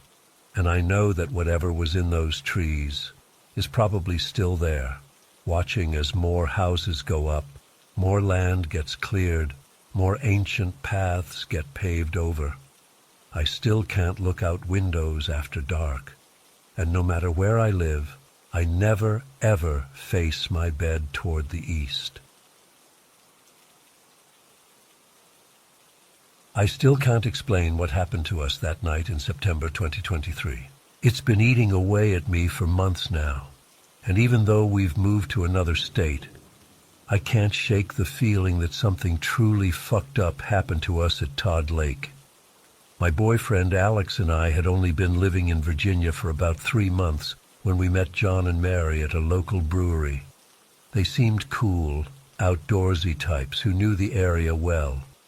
We hit it off, exchanged numbers, and started hanging out every couple of weeks. They were the first real friends we'd made since moving, so when they invited us to come hang at their campsite at Todd Lake Recreation Center in George Washington National Forest, we were pretty excited. It was Saturday, September 16th. We hadn't planned to camp overnight, just drive up, hang out, have some drinks and food, then head home. The drive took about 45 minutes from our place, winding through the mountains.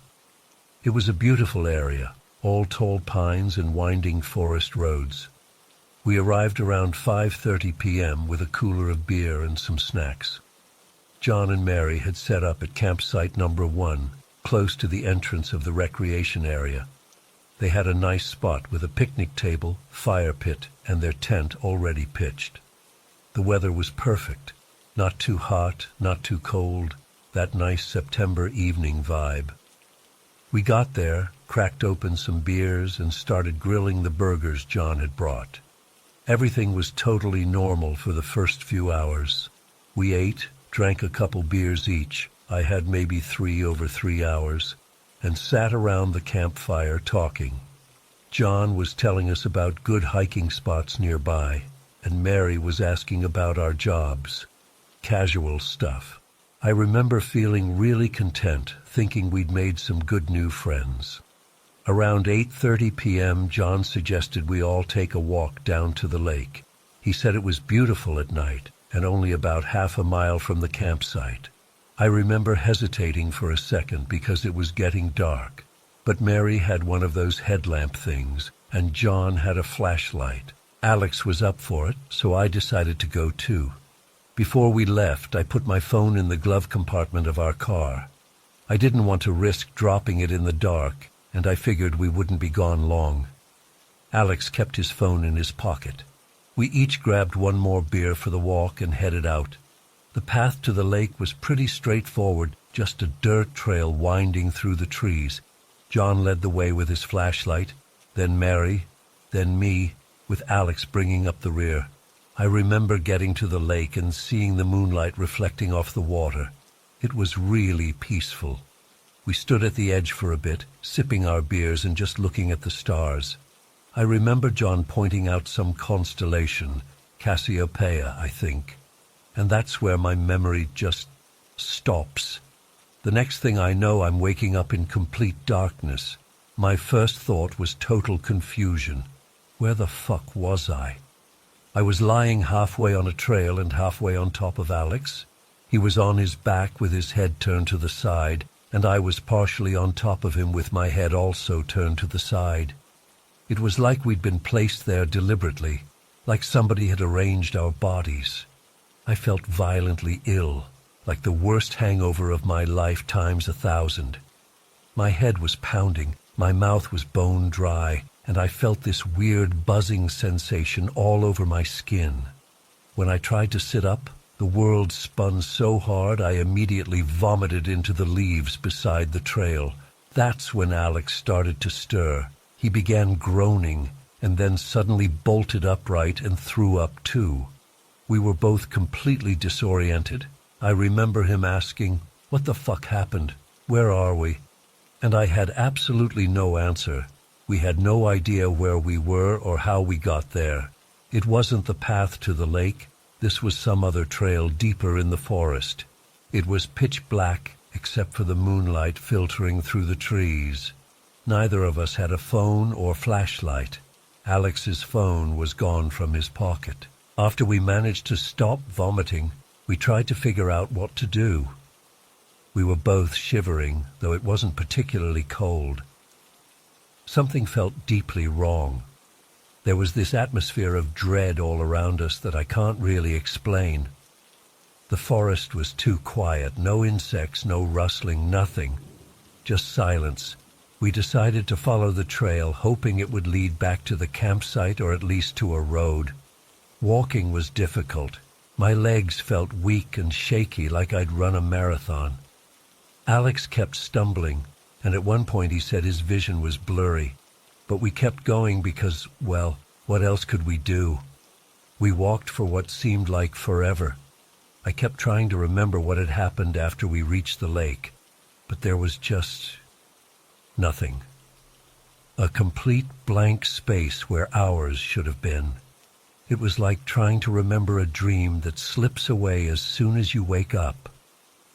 Eventually the trail widened, and we started seeing signs. We realized we were still in the recreation area, but had somehow ended up on one of the longer hiking trails that went deep into the forest. According to a trail marker we passed, we were about an hour's hike from the main recreation center. By the time we stumbled back into the campground, it was 2:30 a.m., according to the clock in our car. 6 hours had passed since we left for the lake. 6 hours that neither of us could account for. The campfire was almost out when we got back, just glowing embers. There was no sign of John or Mary. We called out for them, and after a minute we heard John groan from underneath the picnic table. He crawled out, looking just as disoriented as we felt. "What happened?" he mumbled, rubbing his head. "How did I end up under there?" He claimed the last thing he remembered was being at the lake with all of us. Then nothing until he woke up under the table. We asked about Mary, and John looked around in confusion. We started searching the campsite, calling her name. We found her about 5 minutes later, slumped against a tree in the woods just beyond the campsite perimeter. She was asleep or unconscious, and it took us a while to wake her up. When she finally came to, she had the same story. Remembered the lake, then nothing until we woke her. None of us could explain the missing time. We were all feeling sick and confused. I've never experienced anything like it before. It wasn't like being drunk or high. It was like someone had just erased a chunk of our consciousness. We stayed at the campsite that night because we were all too sick to drive. I barely slept, just lay in the back of our car with Alex, both of us too freaked out to close our eyes. When morning came, John's behavior started to change. He laughed it all off, saying we must have drunk way more than we realized. But that made no sense. I know exactly how much I had, and it wasn't enough to cause blackouts or memory loss. Plus, the sickness didn't feel like a hangover. It felt different, wrong. When we were packing up to leave, Alex realized his phone was still missing. We searched the campsite, our car, the immediate area, nothing. John and Mary helped look for a bit, but they seemed eager to pack up and leave. By Sunday afternoon, Alex was feeling really sick. He had chills, was sweating profusely, and complained that his joints hurt. I wasn't much better. I had developed a pounding headache that wouldn't go away with painkillers and kept feeling waves of nausea. We drove home in silence, both trying to process what had happened. Monday morning, Alex called the ranger station to report his missing phone. The ranger said something that made everything even weirder. They had found a phone in the woods between campsites 5 and 6, way on the other side of the recreation area from where we had been camping. Alex confirmed it was his by describing it. But how the hell did his phone end up there? We were at campsite 1, and we never went anywhere near campsites 5 and 6. The physical symptoms gradually improved over the next week, but the psychological impact has been worse. I started having night terrors, violent dreams where I'm being held down on a cold surface while shadowy figures move around me. I wake up gasping for air, convinced someone is in our bedroom. Alex says I talk in my sleep now, which I never did before. We tried to contact John and Mary a couple times after that weekend, but they always had excuses for why they couldn't meet up. Eventually, they stopped responding altogether. We looked them up on social media recently and found that John has completely deleted his accounts. Mary still has hers, but she's blocked both of us. We moved to Colorado in January 2024, partly because Alex got a job offer, but honestly, partly because we just wanted to get away from Virginia and all the memories of that night. But even with 1,500 miles between us and Todd Lake, I still can't shake what happened. I've researched missing time experiences, looked into whether there could have been something in our drinks, even read about weather phenomena that could cause disorientation. Nothing explains all the elements, the missing time, the physical symptoms, how we ended up so far from the campsite, Alex's phone being found on the opposite side of the recreation area, and why John and Mary cut contact so completely. Sometimes I wonder if they drugged us, but that doesn't explain why they also experienced missing time, unless they were lying. But then, what would be the point? We didn't have anything valuable to steal besides Alex's phone, And if they wanted to hurt us, why arrange our bodies carefully on a trail rather than just leave us by the lake? I still check my body sometimes for marks or scars I can't explain. I take photos of any unusual bruises. I've even considered hypnosis to try to recover the missing memories, but something stops me. Some part of me is afraid of what I might remember. The worst part is not knowing if it was something mundane like contaminated water or bad alcohol, or something more sinister, not knowing if John and Mary were victims like us or somehow involved, not knowing what happened during those 6 hours and why it's still affecting me all these months later. I'm writing this partly to see if anyone else has experienced something similar, especially around that area of Virginia, but also just to get it out of my system. Alex doesn't like talking about it anymore. He says we should just move on, but how do you move on from something you can't explain? How do you forget about 6 hours that were stolen from you? Whatever happened at Todd Lake that night, it changed something in me. I don't feel safe anymore. I don't trust my own memories, and I certainly don't go camping anymore.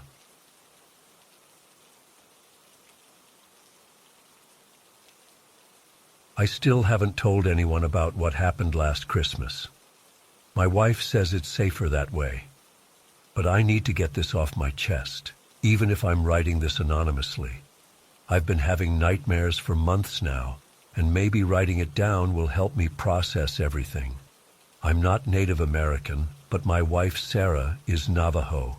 We've been married for 3 years, but last Christmas was the first time I went with her to visit her grandmother on the reservation in Arizona. I was excited but nervous too. Sarah had told me a lot about her family and their traditions, but I knew being an outsider meant I had a lot to learn. The drive from Phoenix took about 4 hours.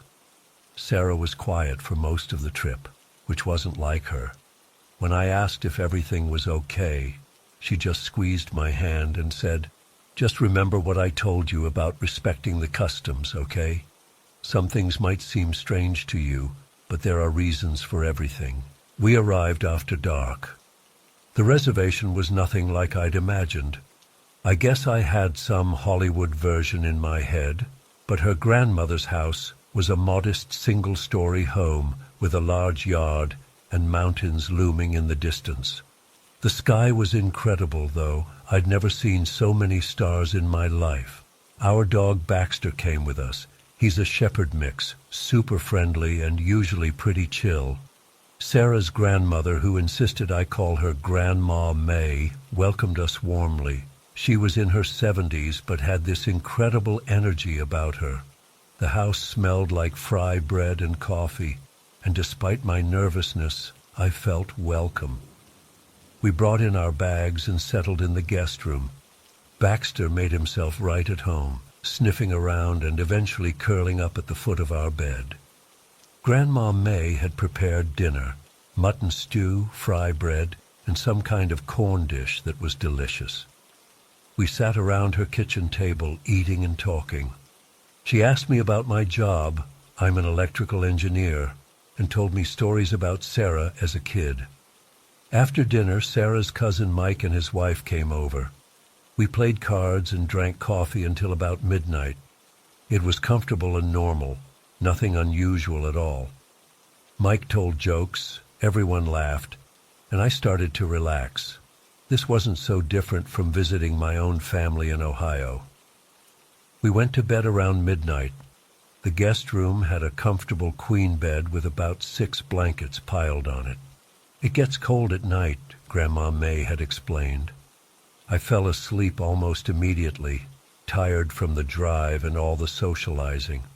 I woke up around 2:30 a.m. needing to use the bathroom. The house was completely silent except for Sarah's soft breathing beside me.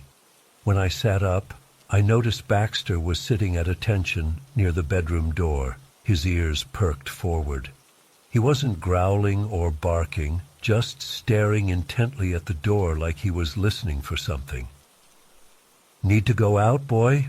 I whispered, trying not to wake Sarah. Baxter didn't respond to my voice at all, which was unusual. I figured he probably needed to go outside too, so I quietly slipped out of bed. The floor was freezing cold, and I wished I'd packed slippers. I grabbed my phone to use as a flashlight and opened the bedroom door slowly, trying not to make it creak. The hallway was pitch black. I turned on my phone's flashlight and headed to the bathroom first. Baxter followed me but stayed right at my heels, which was weird for him. He's normally pretty independent and likes to explore new places. After using the bathroom, I decided to take Baxter outside quickly. I walked through the living room toward the front door, the wooden floor cold beneath my feet. When I opened the front door, a blast of freezing air hit me. It must have been in the 20s, and I shivered in my t-shirt and sweatpants. "Go on, boy," I whispered, holding the door open. Baxter wouldn't go. He took one step toward the door, his nose working overtime, then backed up and sat down firmly behind me. He wasn't whining or growling, just refusing to go outside. I wasn't about to force him out there in the cold if he didn't want to go.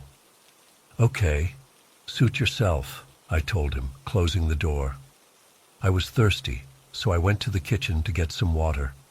The kitchen had a window above the sink that looked out onto the driveway where we'd parked our car. As I filled a glass with tap water, I glanced out the window and froze. There was something in the driveway. At first, I thought it was a dog, a really big dog. It was sitting on its haunches near our car, maybe 30 feet from the house. In the moonlight, I could see it was bigger than any dog I'd ever seen, more like the size of a wolf, or even bigger. Its fur looked dark and matted, but what really got me was that it was staring directly at the house, not moving, not sniffing around like a normal animal would, just watching. I'm not easily scared, but something about the way it was so still, so focused, made the hair on my arms stand up. I put down my glass and leaned closer to the window, trying to get a better look. That's when it stood up. The movement was all wrong. I can't explain exactly why, but it didn't move like a dog or wolf should. It was jerky and stiff, almost like a person trying to mimic how a four-legged animal would move. It took a few steps across the driveway, then paused and looked back at the house, directly at the window where I was standing. I swear to God it felt like it was looking right at me, even though there's no way it could have seen me through the darkness. The living room light was off, and the only illumination was from my phone flashlight pointed down at the floor. It moved away after a few seconds, disappearing into the darkness beyond our car. I stood there for at least 5 minutes, waiting to see if it would come back, but there was nothing. Just the empty driveway and the silent desert night beyond. Baxter had stayed right by my side the entire time, pressed against my leg.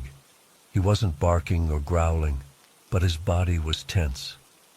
When I finally decided to go back to bed, he followed right behind me, practically stepping on my heels. I didn't wake Sarah.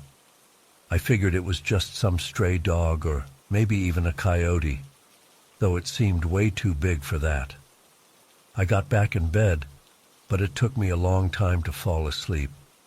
Baxter jumped up on the bed too, which we don't normally allow, but I didn't have the heart to make him get down. He curled up between Sarah and me, still alert and watchful. The next morning, I woke up to the smell of coffee and bacon. Sarah was already up and out of the room. Baxter was still on the bed, which was unusual. He's normally the first one up and eager for breakfast. When I got out of bed, he finally followed me, but he seemed reluctant to leave the room. In the kitchen, Grandma May was cooking while Sarah set the table. They were speaking to each other in Navajo, which I'd heard before but couldn't understand. They both smiled when I came in, but something felt off. The conversation had stopped abruptly. "Sleep well?" Grandma May asked, flipping a piece of fry bread in a pan. "Yeah, pretty good," I said, pouring myself some coffee. "Hey, do your neighbors have a big dog? I saw something in the driveway last night when I got up to use the bathroom. Looked like a really large dog or maybe a wolf." The reaction was immediate and alarming. Sarah dropped the fork she was holding, and it clattered loudly on the floor. Grandma May turned from the stove and stared at me, her face suddenly serious. "When?" she asked, her voice sharp. "What time did you see this?" Around 2:30 or 3:00 a.m., I think. I got up to use the bathroom and then came to get some water. It was just sitting in the driveway looking at the house." Sarah and her grandmother exchanged a look that made my stomach drop. Sarah came over to me and put her hand on my arm. "What did it look like exactly?" she asked, her voice tense. I described the animal as best I could, how big it was, how it moved strangely, the way it had stared at the house. Grandma May turned off the stove immediately and went to the phone hanging on the wall. She dialed a number and began speaking rapidly in Navajo. Sarah was still questioning me, asking if I'd felt anything unusual or if the animal had made any sounds. "No, it was completely silent," I told her. "What's going on? Was it something dangerous? A rabid coyote or something?"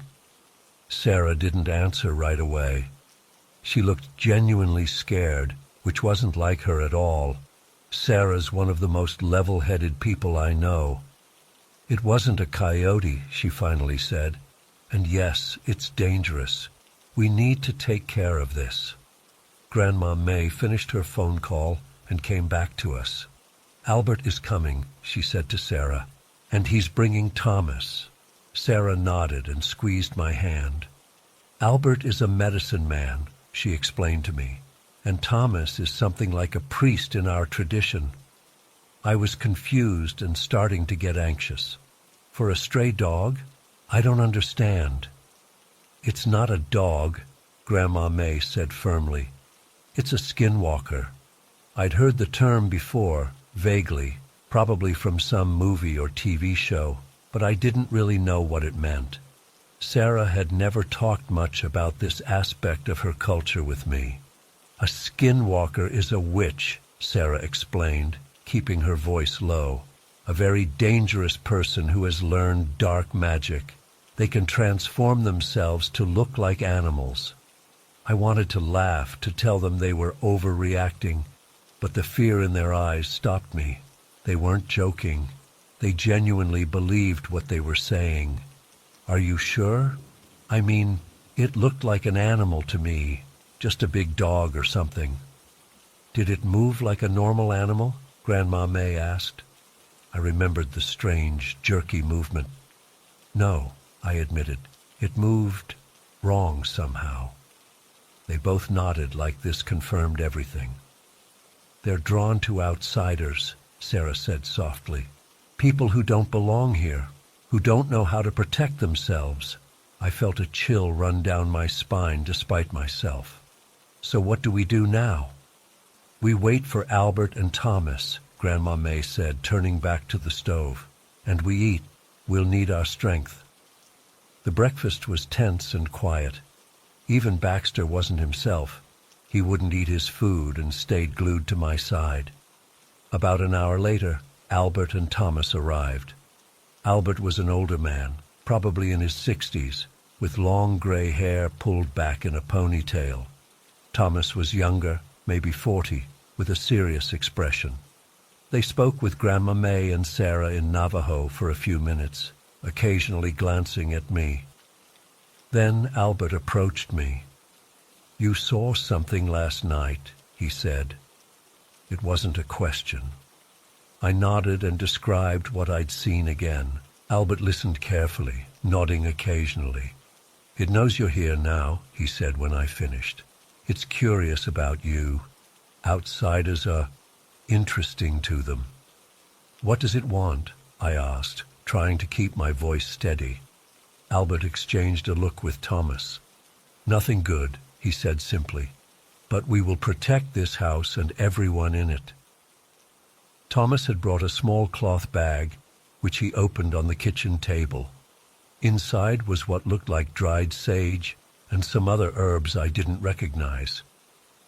Albert explained they were going to perform a cleansing ritual for the house. Sarah took my hand. "I need to go into town for something," she said. "I'll be back soon. Stay here with Grandma and let them do what they need to do."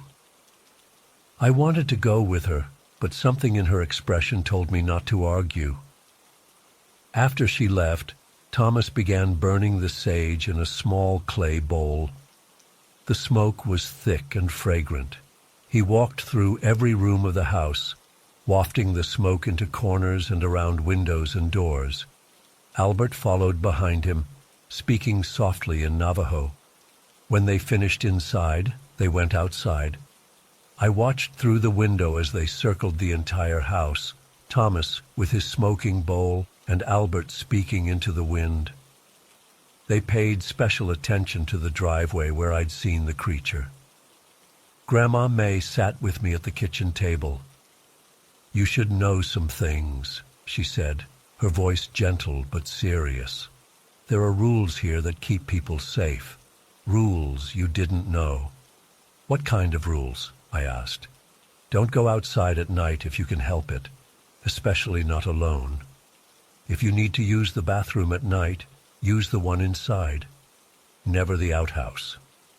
She gestured toward a door I hadn't noticed before that apparently led to a small bathroom off the kitchen.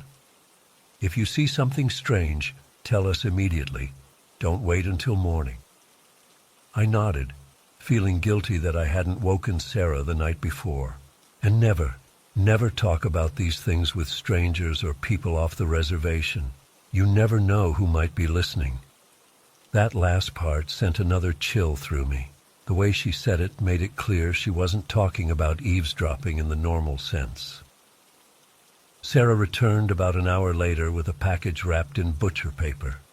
She took it straight to Albert, who was now sitting on the front porch with Thomas. I couldn't see what was in it, but from the way she handled it, it seemed heavy and important. The rest of the day was a blur of activity. Albert and Thomas stayed for hours. There was more burning of sage, more prayers in Navajo. At one point, they went far out into the yard with the package Sarah had brought, which I later learned contained raw meat as some kind of offering. By late afternoon, Albert seemed satisfied that whatever needed to be done had been done. He took me aside before leaving. "You've seen something few outsiders ever see and live to talk about," he said, his voice solemn. "The fact that it didn't try to lure you outside is a good sign. But you must be careful now. You've caught its attention." He gave me a small leather pouch on a cord. "Wear this. Don't take it off while you're here." I put it around my neck, not daring to ask what was inside. It smelled strongly of herbs and something else I couldn't identify. After Albert and Thomas left, there was a palpable sense of relief in the house. Sarah seemed more relaxed, and even Grandma May was smiling again. Baxter finally ate his food and seemed more like his usual self. That night, as Sarah and I got ready for bed, I finally asked her directly about what had happened. "Do you really believe it was a skinwalker?" She looked at me for a long moment before answering. "Yes," she said simply. "I do. But how is that possible? People can't just turn into animals." "There are things in this world that science can't explain," she said. "Things that have been part of my people's understanding for centuries. You don't have to believe it, just respect it." I didn't know what to say to that. Part of me wanted to dismiss it all as superstition, but I couldn't shake the memory of that creature's unnatural movement, the way it had seemed to look right at me through the darkness. We slept with the leather pouch Albert had given me on the nightstand between us. Sarah insisted on it. Baxter slept on the bed again, and neither of us objected. I didn't see the creature again during our stay, which lasted 3 more days. We continued to follow the rules Grandma May had laid out. No going outside at night, using only the indoor bathroom after dark, staying alert. The night before we left, Grandma May took me aside. "You're family now," she said, patting my hand. "But there are things about this place, about our ways, that you may never fully understand. That's okay. You don't need to understand everything to respect it." We drove back to Phoenix the next day. As the reservation disappeared in our rearview mirror, I felt a weight lifting that I hadn't even realized was there. Sarah was cheerful again, singing along to the radio and talking about our plans for the new year. I still wear the leather pouch Albert gave me. Sarah says I don't need to anymore, that it was just for while we were on the reservation, but I can't bring myself to take it off. Sometimes at night, I wake up with the memory of that creature's eyes seeming to find me through the darkness, and I reach for the pouch, taking comfort in its presence. I don't know what I saw that night. Maybe it was just a stray dog, and my imagination made it into something more. Maybe the fear I saw in Sarah and her grandmother was about something else entirely. But deep down, I know that's not true. There was something out there that night, something that didn't belong in the natural world as I understand it. I've never told anyone else about this. Sarah says it's safer that way. We're planning to visit her grandmother again next Christmas. Despite everything, I want to go. But this time, I'll know the rules. This time, I'll be prepared. And if I wake up in the night and see something watching the house, I won't wait until morning to tell someone about it.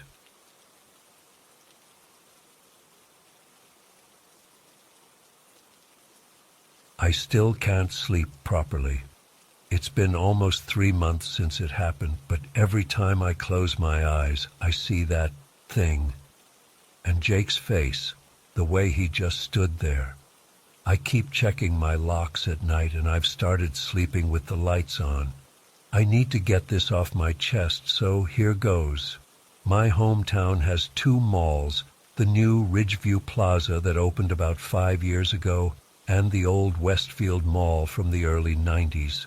Once Ridgeview opened, most stores at Westfield packed up and left. Now it's basically a ghost town with only a few businesses still hanging on. A dingy arcade, a discount shoe store, and this crappy 8-screen movie theater that still shows films a few months after their actual release. Last winter, me and my friends, Jake, Alicia, and Trent, decided to catch this horror movie at Westfield. We were bored out of our minds, and tickets were only $5 because nobody goes there anymore. The movie started at 10 p.m., but we got there around 6:30 because we had nothing better to do in our boring-ass town. The mall was exactly how you'd expect, depressing as hell. Half the lights were burnt out, that generic mall music playing at like 25% volume, and most storefronts were just covered with these temporary drywall barriers with coming soon signs that had been there for years. The whole place smelled like a mix of stale popcorn and cleaning chemicals. We killed time at the arcade, which was weirdly still in business, despite never having more than like 3 customers. The guy running it barely looked up from his phone when we walked in. We played some ancient racing games and this broken air hockey table where the puck kept getting stuck. Around 9:45, we headed to the theater. There were maybe 5 other people in the whole place. The movie was whatever, some generic slasher flick, but it was something to do. When it ended just after midnight, we stepped out into the mall, and that's when it hit me how creepy the place was. All the stores were completely dark. The music had stopped. The only light came from these emergency exit signs and a few dim overhead lights that cast these long shadows everywhere. Our footsteps echoed like crazy. The security guard, who's usually half asleep by the main entrance, was gone. It was just us. "This place is a freaking ghost town," Alicia said, her voice bouncing off the walls. That's when Jake got that look on his face, the one he always got before doing something stupid. "Let's explore the closed-off sections," he said, grinning. I should have said no. We all should have just gone home. But when you're 17 and bored in a small town, bad ideas often sound like good ones. "There's nothing back there," Trent said. "Just empty stores." "Then what's the harm in looking?" Jake shot back. We walked to this one section that was blocked off with a drywall barrier. It wasn't even secured properly, just pushed against the entrance to this wing of the mall. Jake slid it aside, creating this gap we could squeeze through. The barrier made this awful scraping sound against the floor. I remember thinking someone would hear us, but then I realized no one was around to care. The abandoned section was way darker than the main area. We used our phone flashlights, which really only lit up a few feet in front of us. The air felt different here, stagnant and cold, like stepping into a freezer that hadn't been opened in years. It smelled musty, like wet cardboard and mold. This section had been closed for at least 3 years. The stores were completely gutted, no merchandise, just empty shelving units, broken display cases, and debris everywhere. The floor was covered in dust, and our footprints marked the only recent activity. "This is actually pretty cool," Alicia whispered, shining her light at the ceiling where paint was peeling off in these long strips. We wandered deeper, passing what used to be a Bath and Body Works, then a Radio Shack. In what must have been an old clothing store, we found a pile of mannequin parts in the corner. Arms, legs, and these faceless heads all thrown together. It was unsettling, like stumbling across a body dump. Jake, being Jake, picked up one of the mannequin hands. "Check this out," he said, waving it around like an idiot. Then he threw it down the dark corridor ahead of us. We heard it clatter across the floor until it disappeared into the darkness. That's when we heard it.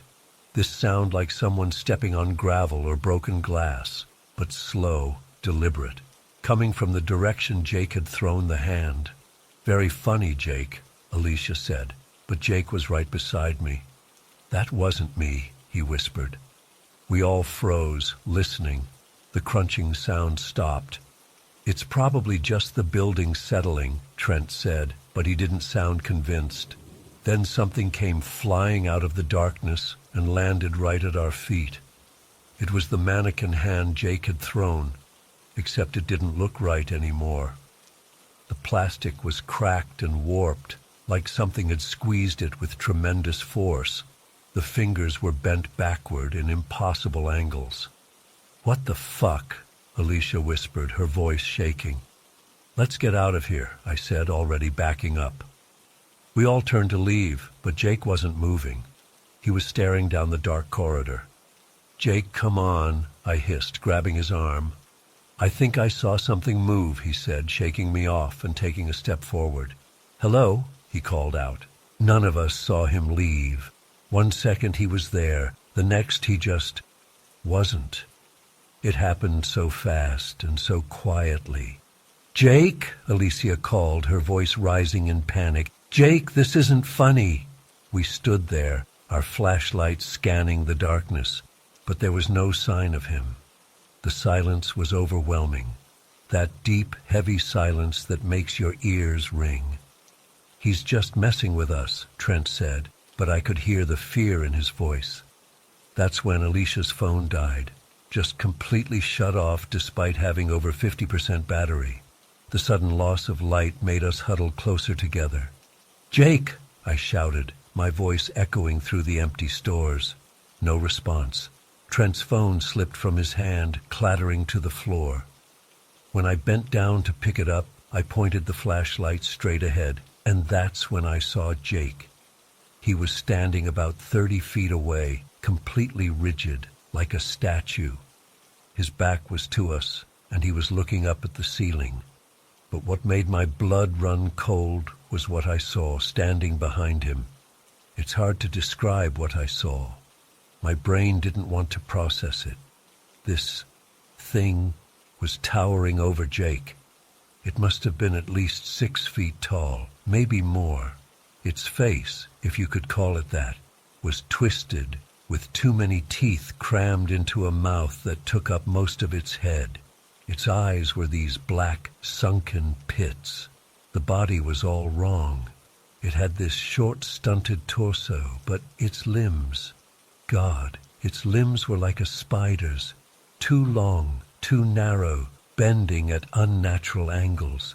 Its legs looked like they'd been stretched, and its arms dangled almost to the floor. The skin was this sickly gray color with patches of black all over it, like mold or rot.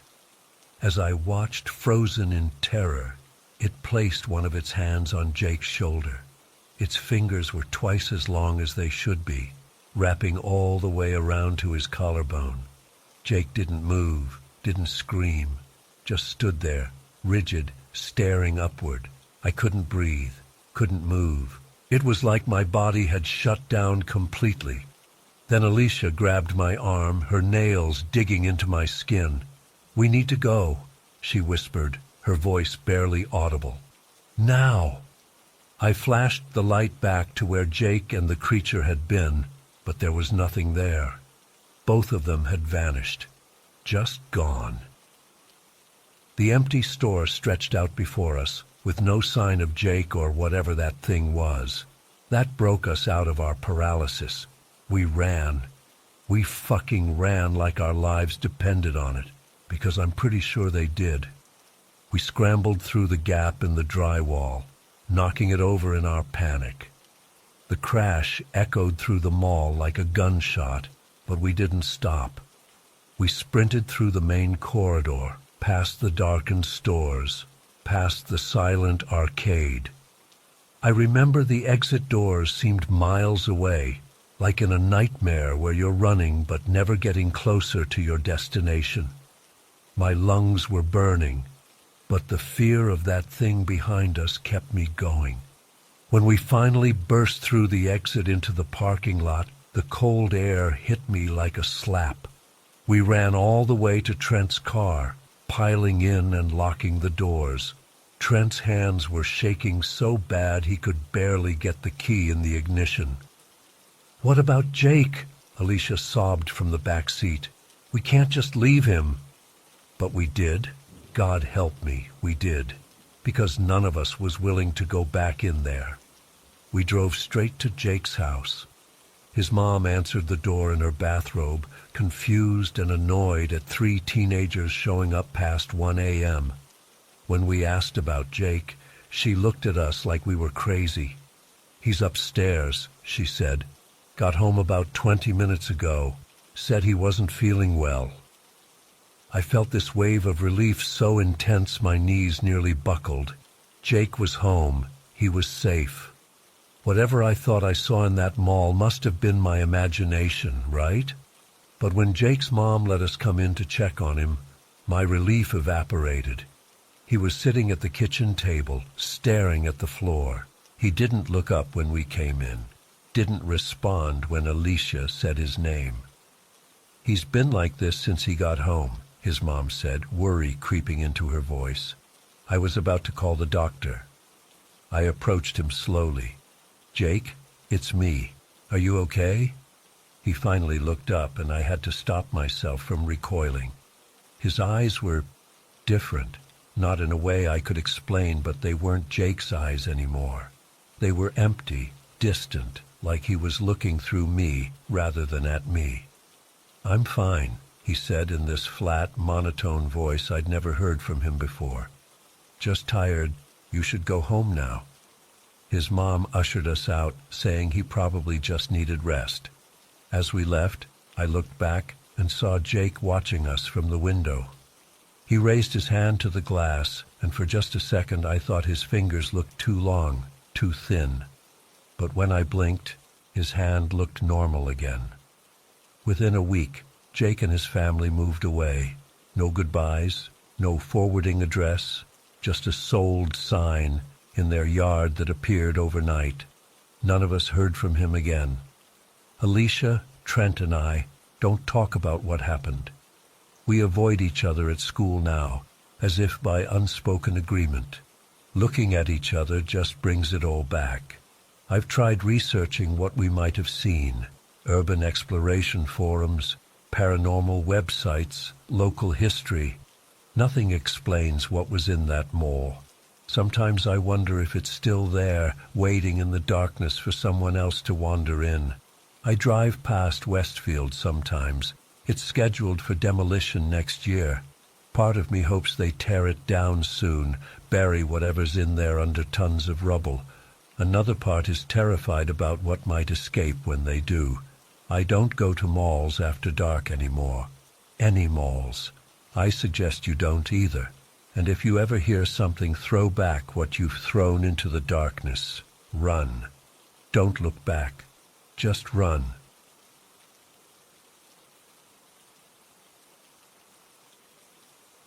I've been sitting here for 2 hours trying to figure out how to type this.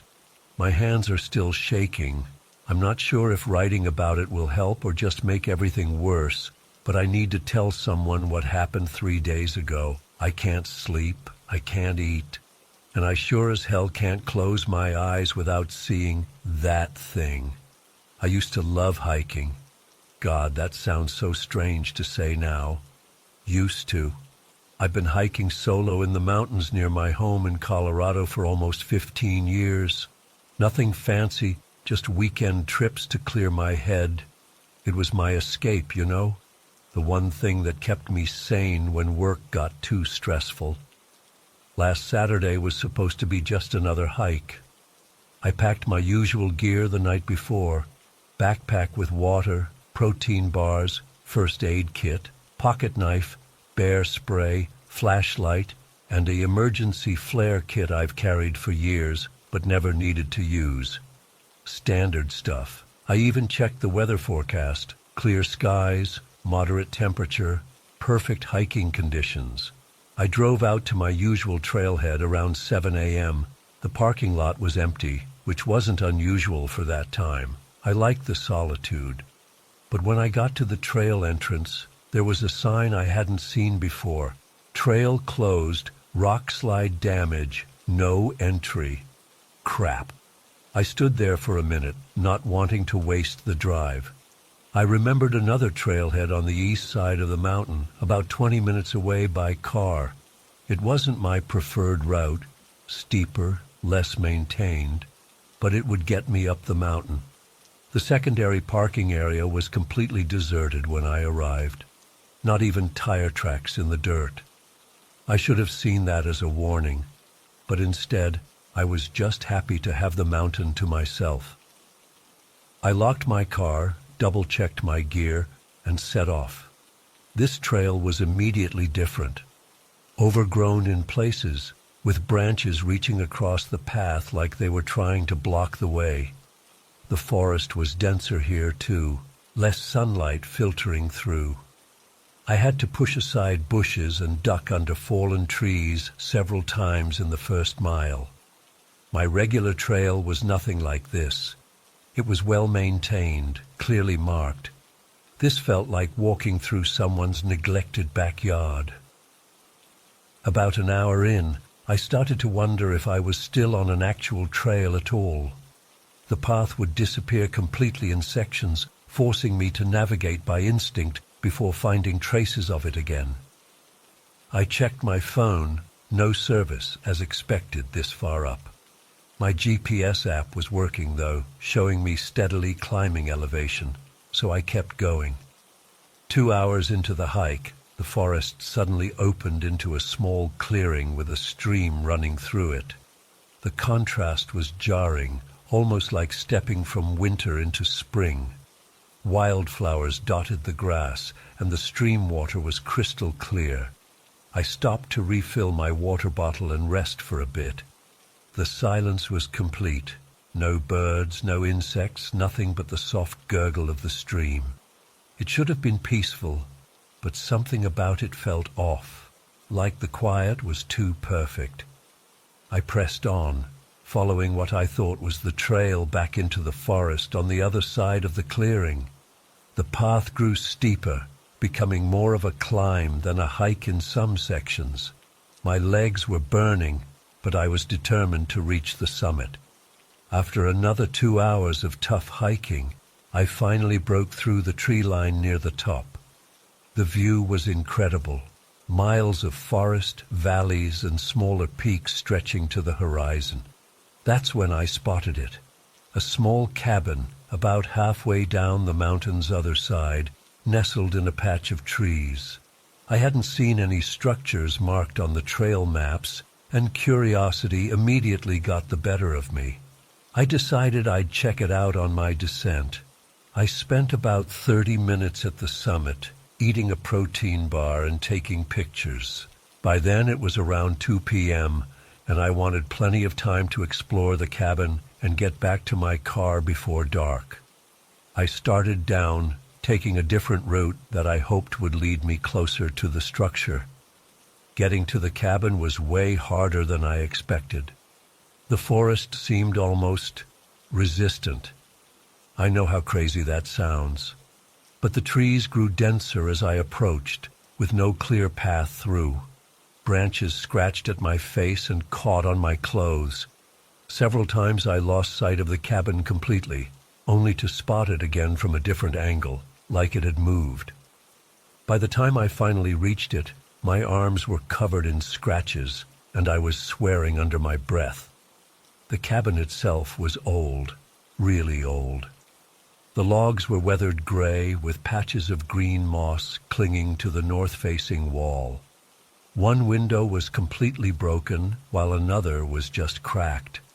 The roof sagged in the middle like it might collapse under its own weight. A hunter's cabin, I figured, abandoned years ago. It was around 4 p.m. by then. The sun would set in a couple hours, but I still had time to explore before heading back. I approached the front door, suddenly hesitant. The whole place had a heavy feeling about it, like the air was thicker around it. I almost turned back right then. I wished to God I had, but I'd come all this way. I had to at least peek inside. The door creaked open at my touch, swinging inward on rusted hinges. Dust particles danced in the beams of light coming through the windows. The interior was simple. One main room with a stone fireplace, some shelves and racks on the walls, a couple of wooden chairs, and a small table. A layer of dust covered everything, but there were clear spots where items had been moved recently. Someone had been here not too long ago. A doorway to the right led to what looked like a tiny washroom. Just a metal basin and some shelves with rotting towels.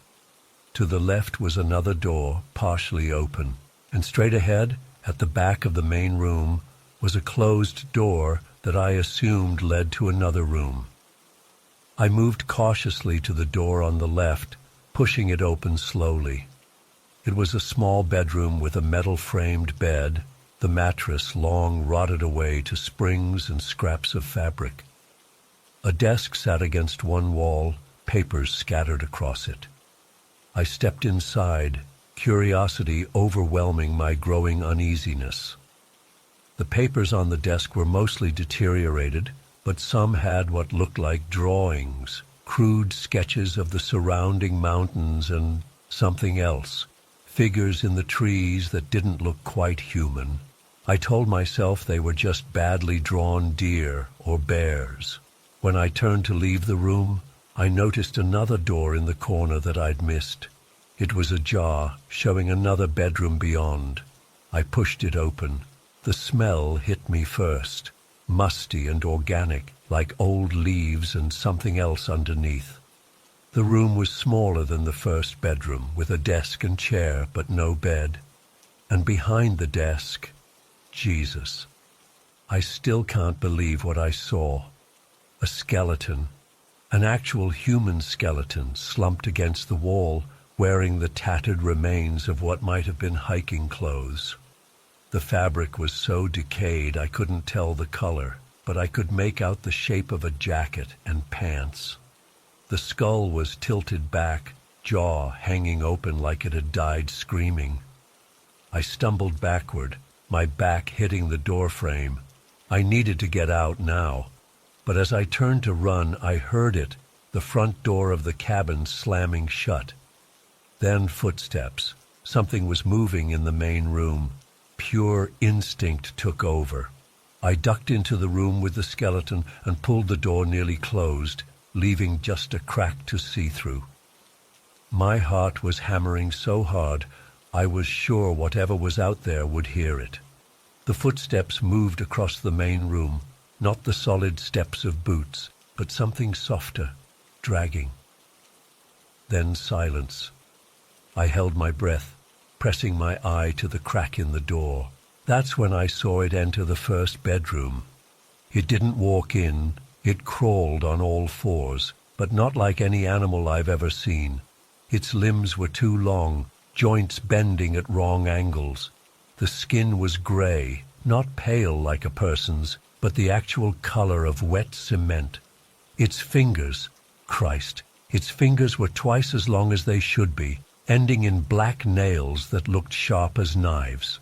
It moved to the center of the room, then raised itself up, sniffing the air. Its feet were all wrong. The toes splayed out like another set of fingers, disjointed and flexible. I could only see its profile, but that was enough to know its face wasn't human. Then it climbed onto the desk in one fluid motion, papers scattering. It looked down at the floor, then toward the door to the room where I was hiding. And it spoke. It fucking spoke. "Who's out there?" A raspy whisper, but perfect English, like sandpaper on glass. I pressed myself against the wall, trying to become part of it. My foot shifted slightly, and the floorboard under me creaked, just the tiniest sound. Its head snapped toward my hiding place with a motion no human neck could make, and I saw its face full on for the first time.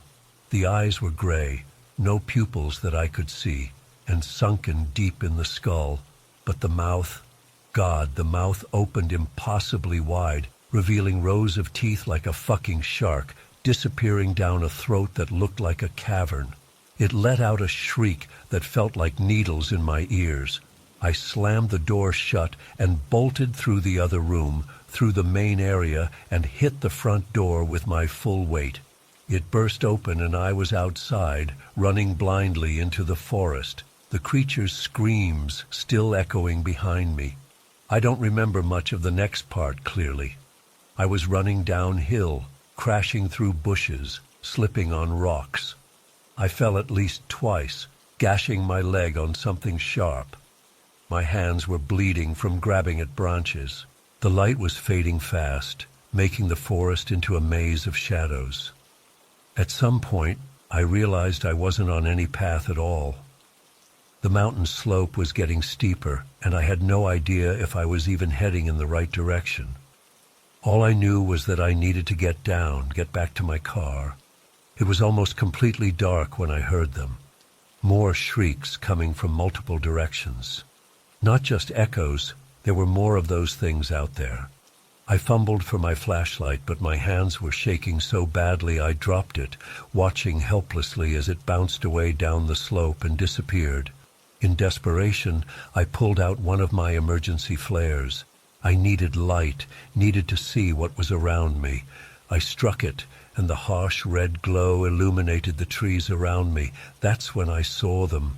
Not just one creature, but many, maybe 20 or more, scattered among the trees, some clinging to trunks, some crouched on the ground, all with those same gray bodies and terrible faces, all turned toward me now, their eyes reflecting the flare's light like animals caught in headlights. I ran. I fucking ran like I've never run before. The flare clutched in my hand, casting crazy shadows that made it seem like the creatures were everywhere. Maybe they were. I don't know how I made it down that mountain. I tripped and rolled down a steep section, losing the flare and plunging into darkness again. I crawled, I stumbled, I fell. My clothes were torn, my body bleeding from dozens of cuts. By some miracle, I eventually stumbled onto what felt like a proper trail. I followed it blindly, running when I could, crawling when I couldn't. The shrieks had faded, but I wasn't about to slow down. I don't know how much time passed before I saw the glint of metal through the trees. My car. I've never been so happy to see that beat-up Honda in my life. I practically threw myself inside, fumbling with the keys, certain that at any moment gray hands would smash through the windows. The engine started on the first try, and I floored it out of there, gravel spraying behind me. I didn't slow down until I hit the main highway, and even then I kept checking the rear-view mirror, expecting to see those gray shapes following me. I drove straight to the ER, told them I'd fallen while hiking alone. They patched up the worst cuts, asked if I wanted to file a police report. I said no. What would I tell them? That I was attacked by monsters. They'd cart me off to the psych ward. It's been 3 days. I haven't slept more than an hour at a time. Every sound makes me jump. I keep the lights on all night.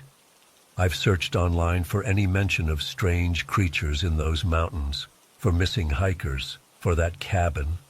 Nothing concrete, just a few vague forum posts about weird noises and people feeling watched. I don't know what those things were. I don't want to know. All I know is I'm never going hiking again. Not there, not anywhere. If you're reading this and you like hiking solo in the mountains or woods, stop. Just stop. There are things out there, things that shouldn't exist, things that no one should ever see. And sometimes they can see you first. I'll start by saying I'm breaking a ton of rules by posting this here. Some of my former colleagues might recognize my writing style, but I don't care anymore. People need to know.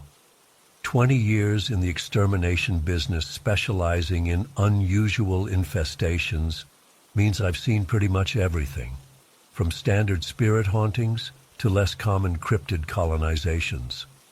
I've cleared banshees from abandoned hospitals, nixies from suburban swimming pools, and once even a small Wendigo problem in an apartment complex near Duluth. But there's one creature I refuse to take contracts for now. Hide-behinds. I'm writing this as a public service announcement. Hide-behinds are becoming a serious problem, especially in formerly rural areas that have been developed into suburbs in the last decade. They're native to the forests of the northern United States and Canada.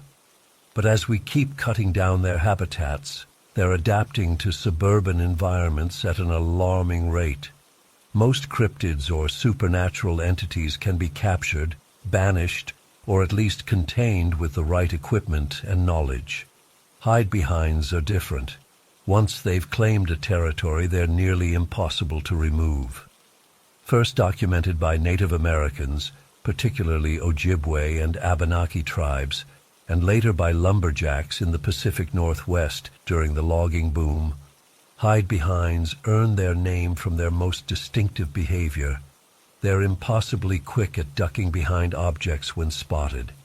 In the forest, they'll dart behind trees, rocks, or bushes faster than your eye can track.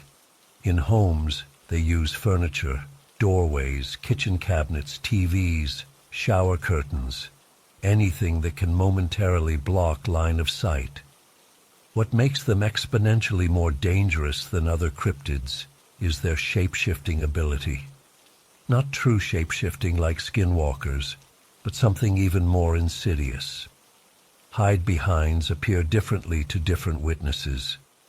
Some people describe them as emaciated bear-lion hybrids with impossibly long limbs. Others see elderly women with arms that hang to the floor and skin conditions that look like severe rashes or fungal infections. Children often report seeing other children, but wrong somehow, with backward-facing feet or too many fingers. This inconsistency isn't random. Hide-behinds strategically choose appearances that will entice potential victims to investigate further. They're smart, scary smart. My last hide-behind case was about 6 months ago. I'm still having nightmares about it. The client, Tim, contacted me thinking he had a demonic entity in his house. He was a middle-aged guy living alone in a 3-bedroom ranch-style home on the outskirts of a mid-sized Michigan town. The development was only about 7 years old, built on what used to be dense forest. Classic hide-behind territory. I arrived at Tim's place around 3 p.m. on a Tuesday. It was October, already getting dark early, with that damp autumn chill that gets into your bones. Tim had the heat cranked up to 80 degrees and was wearing 3 layers despite it being sweltering inside. First red flag. "Thanks for coming," he said, hand trembling as he handed me a cup of coffee I didn't ask for. "I'm not crazy. I need you to know that before we start." I've heard that line thousands of times, usually from people who are, in fact, experiencing something real, just not what they think it is. "Tell me what you've been seeing," I said, taking out my tablet to make notes. Tim sat on the edge of his sofa, leg bouncing nervously. "It started 3 weeks ago. I was doing dishes, looking out the kitchen window, when I saw something move in the backyard. I thought it was a bear at first. We get them sometimes, digging through trash. But this thing stood up on 2 legs and walked to my screen door. Just stood there, staring in at me." "What did it look like exactly?" I asked, already suspecting. "Huge, brown fur but patchy, like it had mange, long arms. But its face wasn't right. Not quite a bear, more human-like eyes." I nodded. Classic initial hide-behind sighting. They often start with a form that could be mistaken for local wildlife. Then what happened? It disappeared when I blinked. Just gone. I grabbed my shotgun and went outside, but there was nothing there. No tracks, nothing. He took a sip of coffee, spilling some on his shirt from his shaking hands. I figured I was tired, maybe hallucinating. But then 2 days later, I was taking out the trash at dusk. I saw an old woman standing at the corner of my garage, just peeking around, staring at me. Her arms were wrong, too long, hanging almost to the ground. Second stage. I felt my stomach drop. When I called out to her, she ducked behind the garage. I ran over there. Took maybe 3 seconds, but she was gone. Completely vanished. There's nowhere she could have gone that fast. I set down my coffee and pulled up some images on my tablet. "Tim, I need you to look at these and tell me if anything looks familiar." I showed him a series of cryptid sketches, standard procedure to confirm what we're dealing with. When I got to the hide-behind illustrations, his face went white. "That's it. That's what I saw. What the hell is that thing?" I closed my tablet. "It's called a hide-behind. And if what you're telling me is accurate, you need to pack a bag right now and leave this house." Tim laughed nervously. "What, like forever? This is my home. I just paid off the mortgage last year. At minimum, you need to leave for a few weeks while I attempt to clear it. But I have to be honest, hide-behinds are territorial. Once they've selected a hunting ground, they rarely leave, and they're almost impossible to kill." I explained the typical hide-behind behavior pattern. They start by showing themselves briefly from a distance. Then they escalate to closer encounters, always managing to stay just out of reach. The final stage is when they position themselves directly behind their victim, always behind, where you can't see them. By that point, it's too late. Tim scoffed. "So what? I'm supposed to just abandon my house because of some forest boogeyman? I've got a Mossberg 500 and enough ammo to handle any creature. I've met plenty of Tims in my career. Tough guys who think firepower can solve supernatural problems. They're usually the ones I find in pieces. Listen carefully, I said, leaning forward. Hide-behinds don't exist fully in our physical reality. They're partially phased into a different dimensional plane. That's how they move so quickly, and why they can hide behind objects too small to conceal them. Bullets might slow them down, but they won't kill one. The Native Americans figured this out centuries ago. The only defense is to leave the area they've claimed. I showed him photos from previous hide-behind cases. The images weren't pretty. One showed a living room with blood spatter patterns that defied physics, ceiling to floor in perfect vertical lines. Another showed what remained of a family in northern Wisconsin, mainly just scattered teeth and finger bones. That finally seemed to get through to him. Jesus, okay, maybe I'll stay with my brother for a few days. Let you handle this. Good, I said, standing up. Pack now. I'll come back tomorrow to set up some deterrents, but don't get your hopes up. The success rate for hide-behind removal is less than 15%.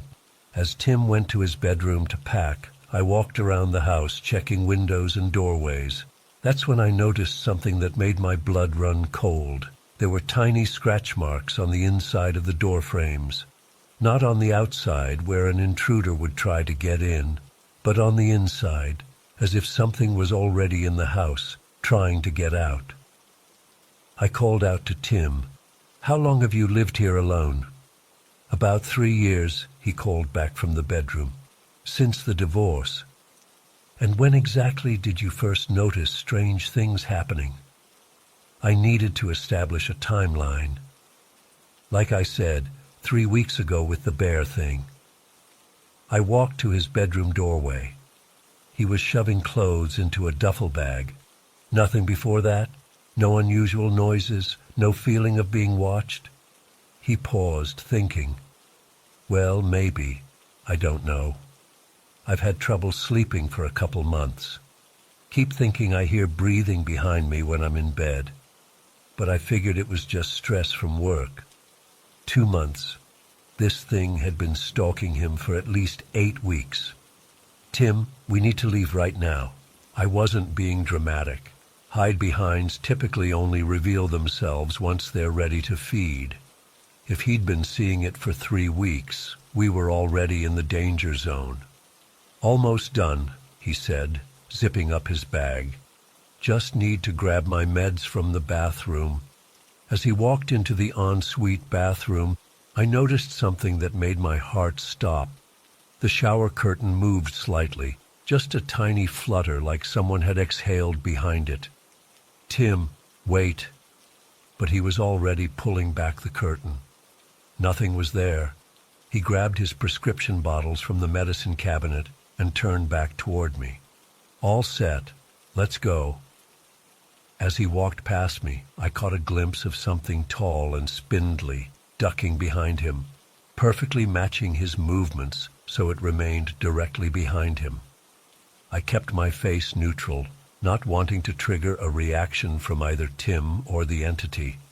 In the living room, I casually positioned myself where I could see Tim's reflection in the TV screen.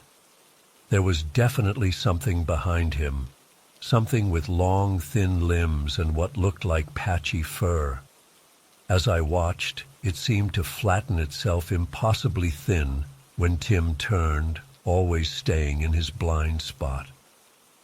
"My car or yours?" I asked, trying to sound normal while reaching slowly for the modified taser in my jacket pocket. Not enough to kill a hide-behind, but it might disorient it long enough for us to escape. "I'll follow you in mine," Tim said, grabbing his keys from the coffee table. "Gives me more flexibility to come back when you've handled this thing." I nodded, moving toward the door while keeping my eyes on Tim's reflection in the windows. The hide-behind was definitely there, hunched over him like a grotesque shadow.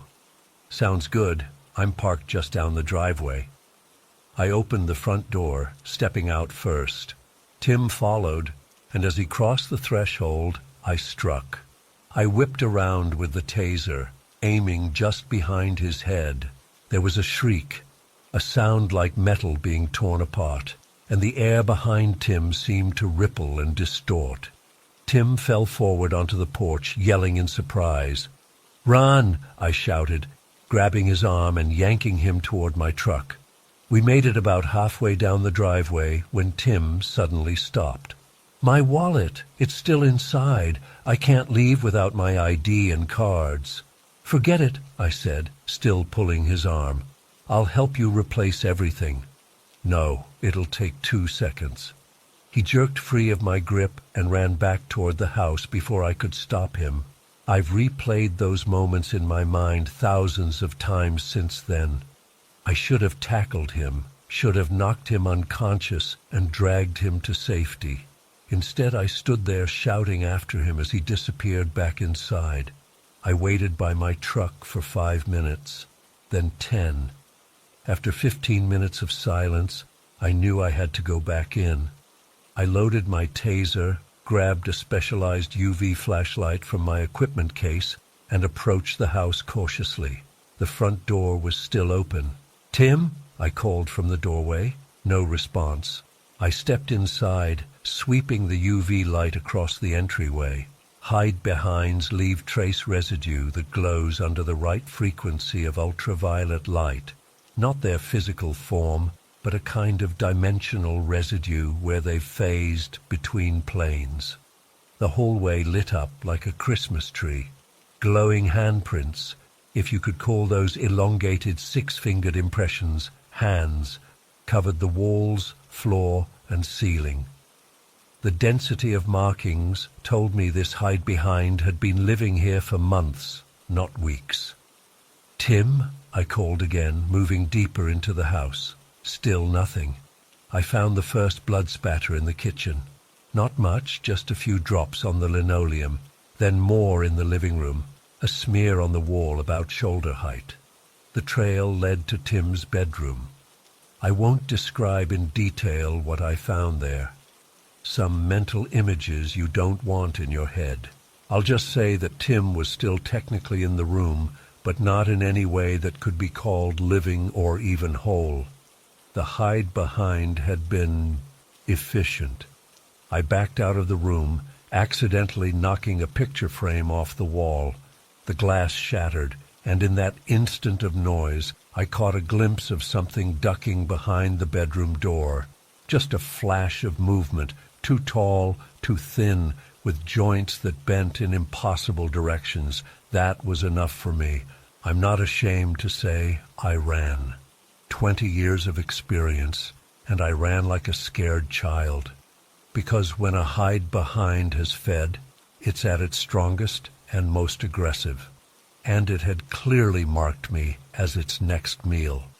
I made it back to my truck and drove straight to the nearest hardware store. Bought 5 gallons of gasoline and returned to Tim's house after dark. It's the only way to be sure. Fire doesn't kill hide-behinds.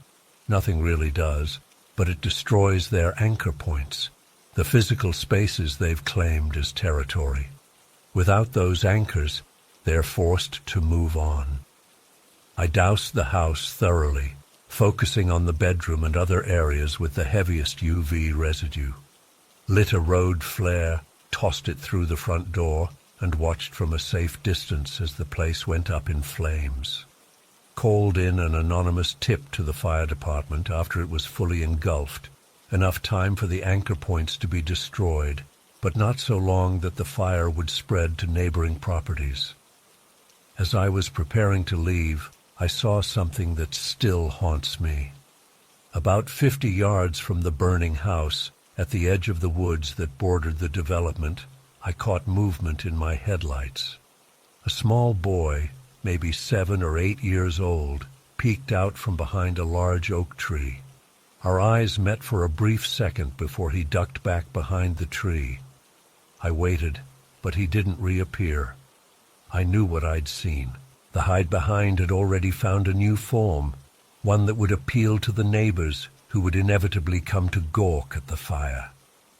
A lost child, scared and alone in the woods at night. Who wouldn't want to help him? I considered staying, warning people, but what could I say? Don't look for the missing child because he's actually a shape-shifting interdimensional predator? They'd arrest me as the arsonist or the kidnapper, or both. So I drove away, called an anonymous tip about a child spotted near the woods, hoping the increased human activity might discourage the hide-behind from settling there immediately. It was all I could do. Since then, I've retired from the cryptid extermination business. Some risks aren't worth taking, no matter the pay. But I felt obligated to share this warning. Hide-behinds are spreading into suburban areas at an unprecedented rate. They're adapting to human habitations faster than we can track them. If you notice strange movement in your peripheral vision that disappears when you turn to look, if you feel watched in empty rooms, if you glimpse someone or something ducking out of sight repeatedly, don't investigate. Don't try to catch it on camera. Don't call someone like me. Leave immediately. Burn the place down if you can get away with it. Don't return. And if you ever feel that distinctive sensation of being watched, but can't explain why, call your loved ones and say goodbye. Because it's already standing right behind you.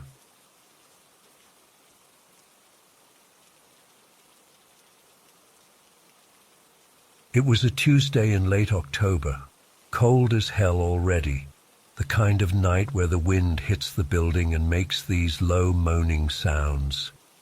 We're pretty isolated out here. The nearest town is about 30 minutes away, and the facility itself sits back from the main road, surrounded by nothing but open fields and distant hills. At night, it feels like you're at the edge of the world. Around 1 a.m., they brought in this young guy, maybe 23 or 24. Todd was his name.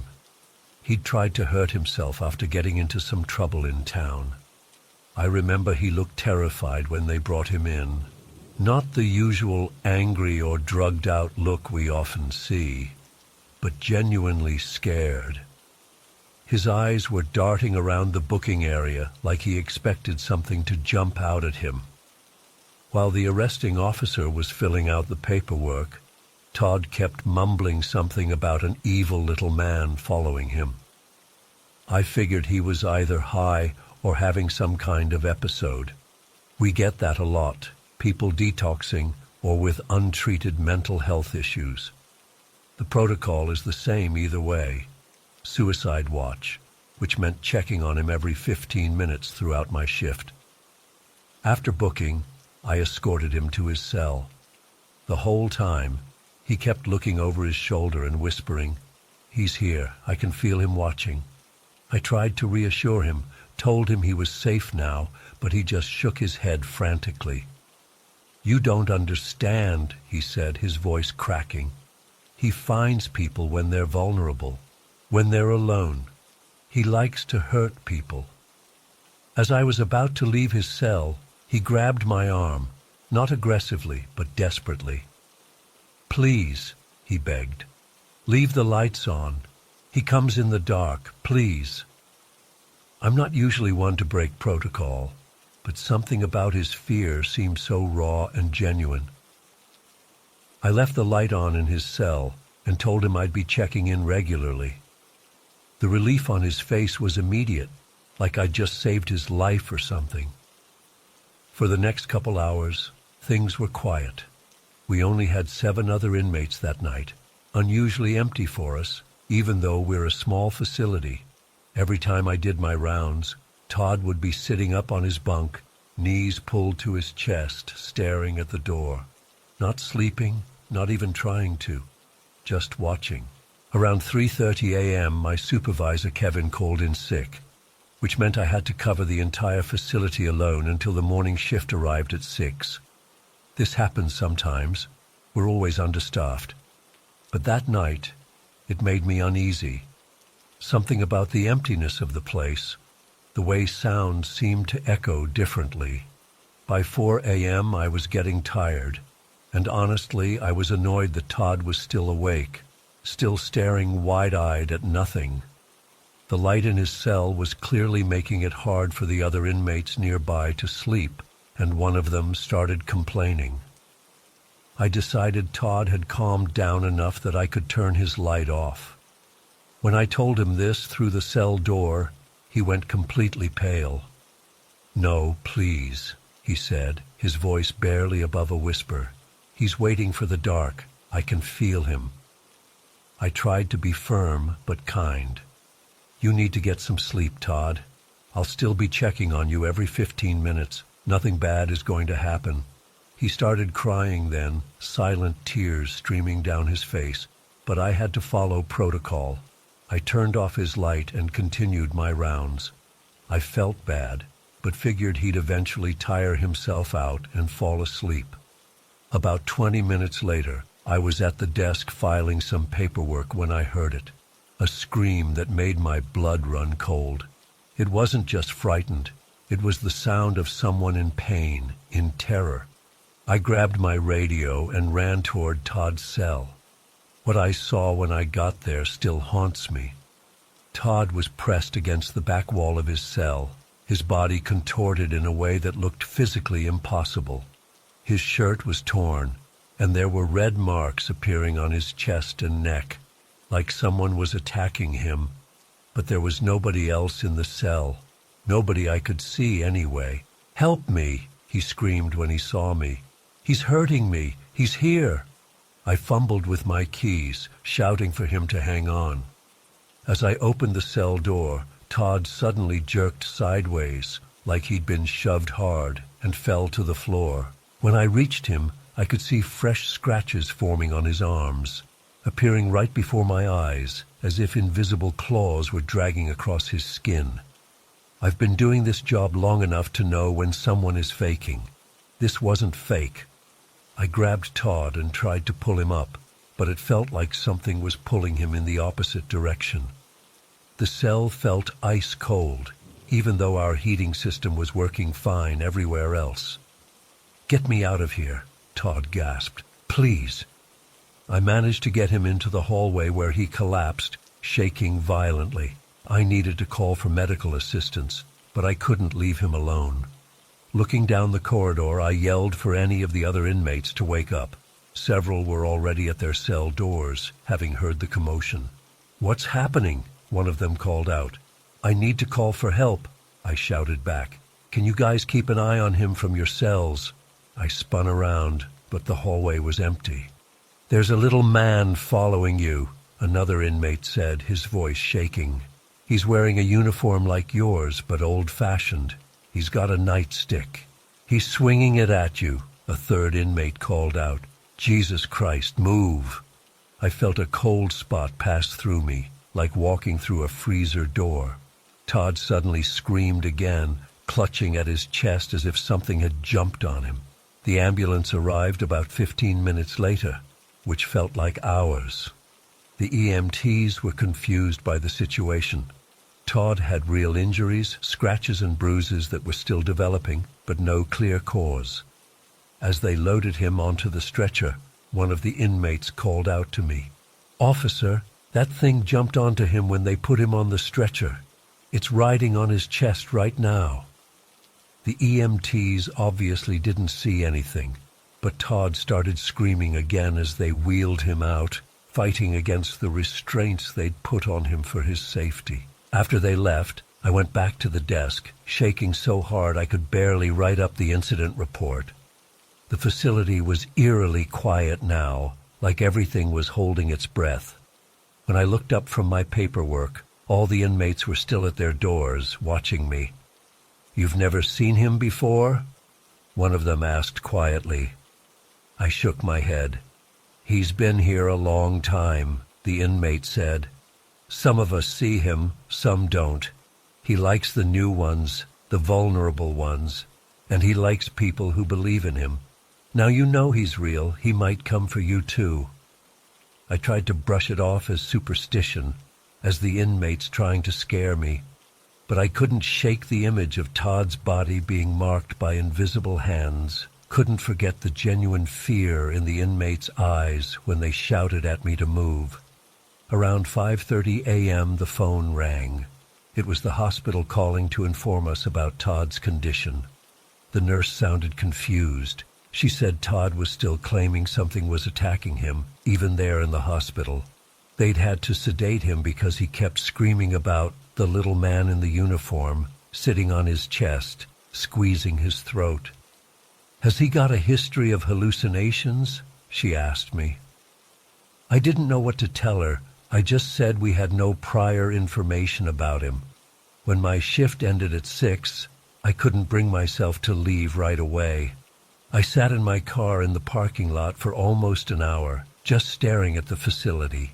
Something about the silhouette of the building against the early morning sky made my skin crawl. Was there a small figure walking along the roofline, or was that just a trick of the light?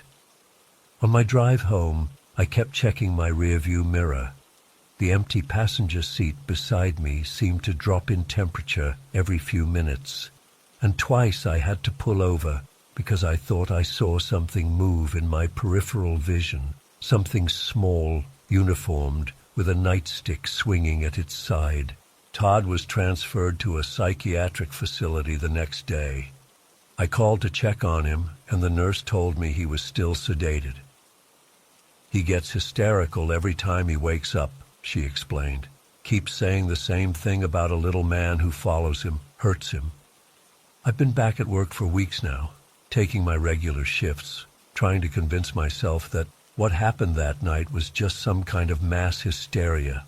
Todd having a psychiatric episode that somehow affected all of us. But I notice things now that I never did before. The way the temperature drops suddenly in certain hallways. The strange scratching sounds in the walls during night shifts. The way some inmates refuse to be housed in particular cells, especially the one Todd was in. Last week, I was doing a night check when my flashlight caught something at the end of the corridor. A small shadow that didn't match any object that should have been there. It moved when I moved, but it wasn't my shadow. It was shorter, broader, and seemed to be holding something long and thin. I've requested a transfer to another facility, but until that comes through, I'm stuck here. Now every time I walk those halls alone at night, I feel something following me, something watching, waiting. And sometimes when I'm almost asleep in the break room during my meal break, I swear I can feel a small weight pressed down on the edge of the bed, like someone small just sat down beside me. I don't know what that thing is, or why it's at Chio.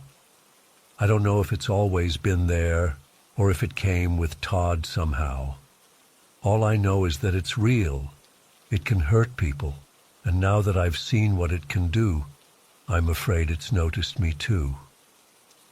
Last night I found scratches on my forearm after my shift. 3 parallel lines that hadn't been there before.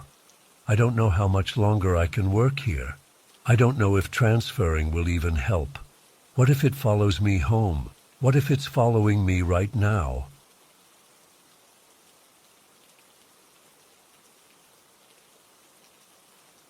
I've never been a superstitious person. Ghosts, monsters, all that paranormal stuff. I'd always laugh it off. That changed after what happened in Sileski last April. I haven't told many people about this. Most wouldn't believe me anyway. But I need to get this off my chest, even if it's just typing it out to strangers. It was supposed to be a fun spring break trip. 8 of us from Ohio State's Outdoor Adventure Club decided to do a 4-day backpacking trek through Sileski State Forest in the Appalachian region. Nothing extreme. We were all experienced enough, having done weekend hikes before, but none of us were hardcore survivalists or anything. Our group was pretty tight. Me, my roommate Jake, his girlfriend Megan, my friend Sarah, and 4 other club members, Chris, Alyssa, Devin, and Taylor.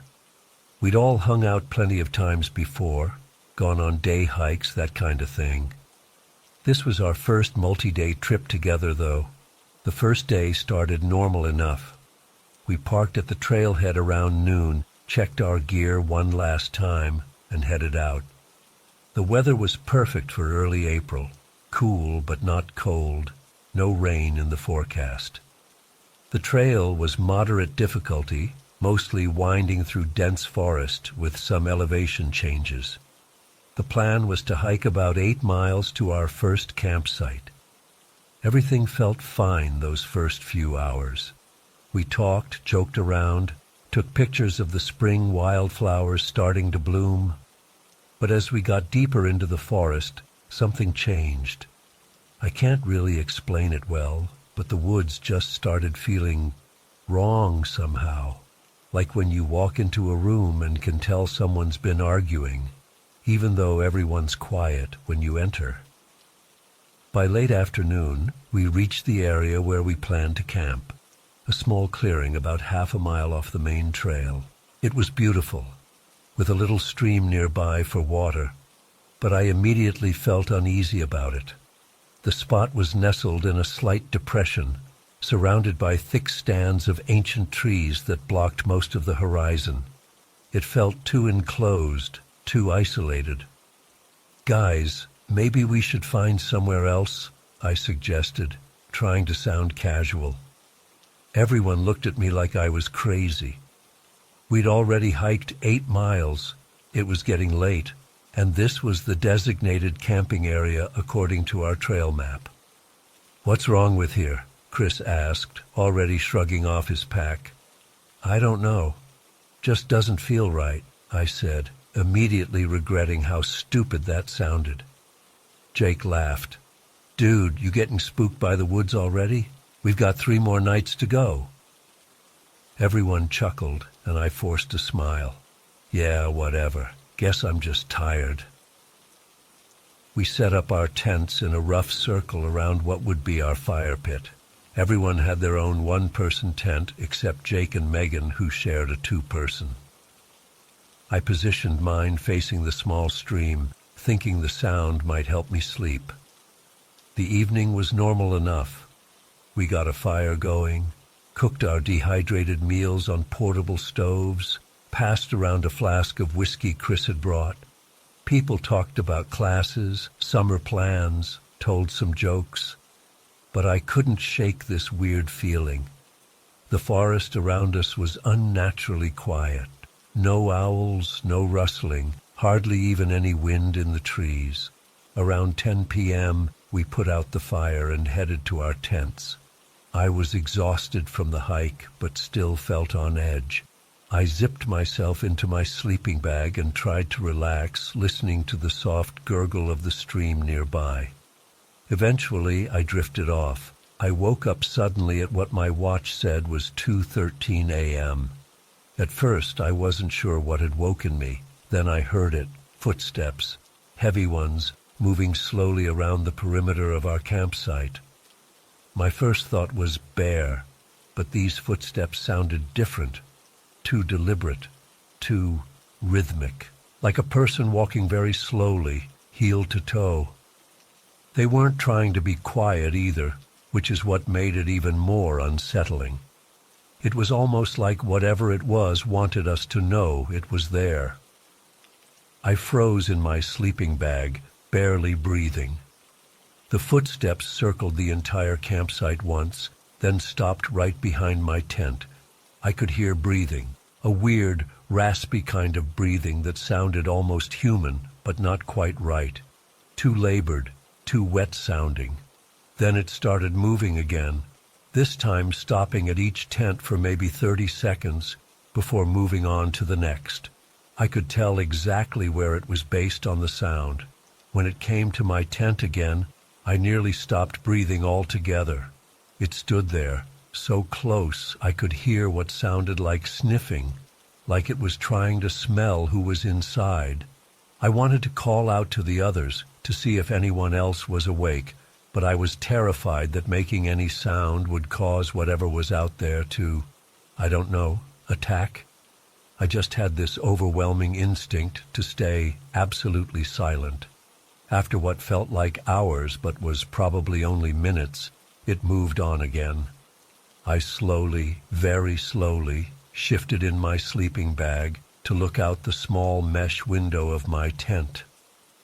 That's when I saw a weird glow about 20 yards away, near the edge of the clearing. It wasn't a flashlight or fire, more like a pale, bluish-white orb of light that seemed to hover about 4 feet off the ground.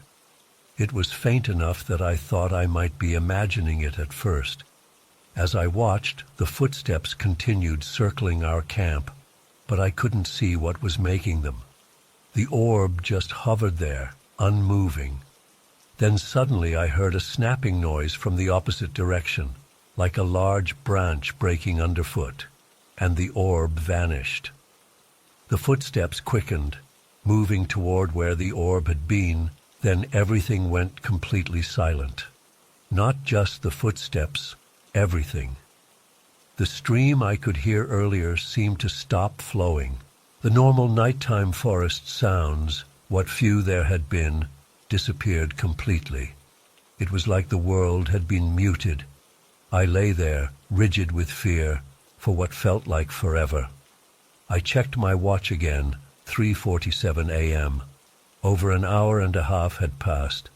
I must have eventually fallen asleep from pure exhaustion, because the next thing I knew, it was morning. When I crawled out of my tent around 7 a.m., everyone else was already up. They were acting normal, making coffee on portable stoves, chatting about the day's hike. I felt disoriented, wondering if I'd dreamed the whole thing. "Sleep okay?" Jake asked, as he handed me a cup of instant coffee. "Did anyone else hear anything last night?" I asked, looking around at the group.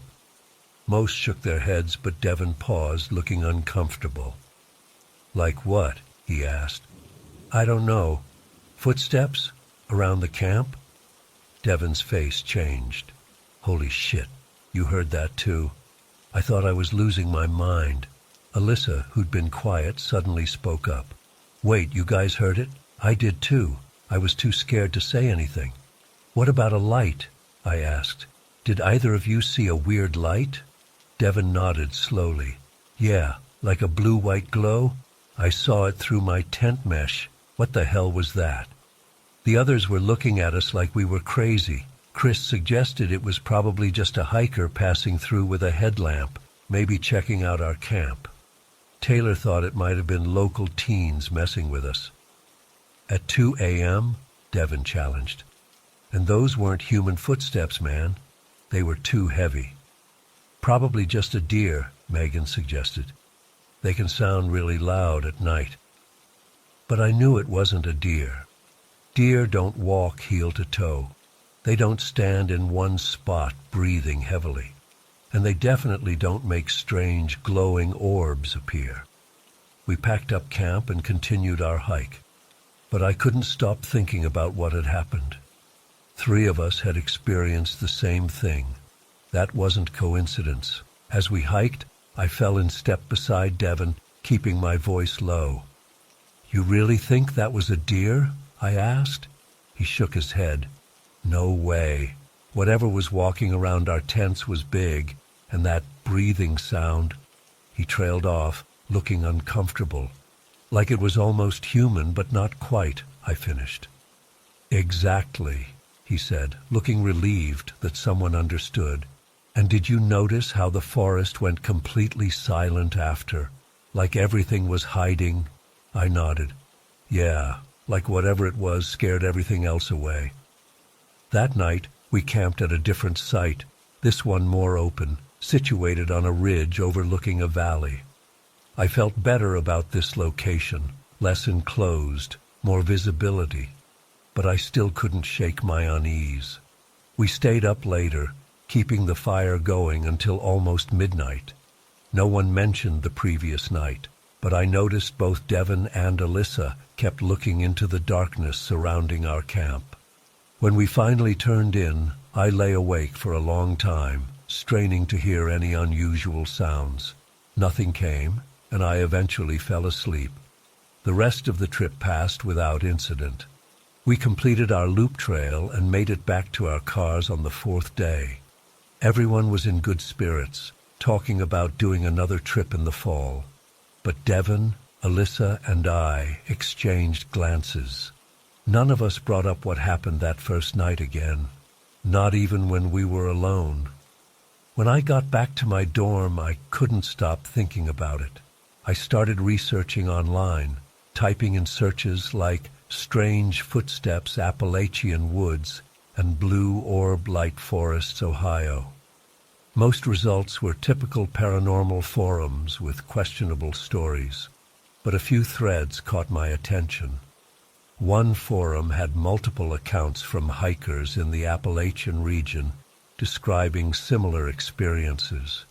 Heavy footsteps circling camps at night, strange lights, and that unnerving silence that fell over the forest. Some people claimed it was Bigfoot, saying the light orbs were often associated with Sasquatch sightings in the Appalachians. But something about that explanation didn't fit what we experienced. The footsteps, the breathing, the deliberate way it had moved from tent to tent. It felt more calculating, more intelligent than what I'd expect from even a hypothetical ape-like creature. Another thread suggested something called the rake, supposedly a pale humanoid creature known to stalk people in forests. That description sent chills down my spine, but most of those accounts seemed like obvious creepypasta fiction. A week after we got back, I reached out to Devon to see if he'd found anything in his own research. He admitted he'd been looking into it too, but hadn't found any satisfying explanations. "I keep thinking about how it stopped at each tent," he said over the phone, "like it was checking each one of us, deciding something." "Deciding what?" I asked, though I wasn't sure I wanted to know. "I don't know," he said quietly, "but I keep having this feeling like maybe it's not done with us." That conversation happened 3 weeks ago. Since then, I've been having trouble sleeping. Sometimes I wake up at exactly 2:13 a.m., the same time I woke up that night in the forest. My dorm room will be completely silent. No roommate breathing, no hum from the mini fridge, nothing, just silence. 2 days ago, Devon texted me at 3 a.m. saying he thought he saw a pale blue light outside his apartment window. Yesterday, Alyssa called saying she keeps hearing footsteps outside her door at night, but when she checks, no one's there. I don't know what was in those woods with us. I don't know if it followed us home, or if we're all just traumatizing ourselves with paranoia. What I do know is that I'm never going back to Sileski State Forest again. And sometimes, when I'm lying in bed at night, I swear I can hear that same heavy, deliberate footstep pattern coming down my hallway, heel to toe, followed by that wet, raspy breathing right outside my door. I haven't told anyone else from the trip about these ongoing experiences. They'd think we're crazy. Maybe we are. But 3 people don't imagine the exact same thing on the same night. And whatever was stalking our camp that night, I'm convinced it wasn't an animal. Animals don't move with that kind of purpose, that kind of intelligence. I'm writing this all down because I need someone to know what happened. I need to create some record of it in case things get worse. Because that's the feeling I can't shake, that what happened in those woods was just the beginning of something I still don't understand.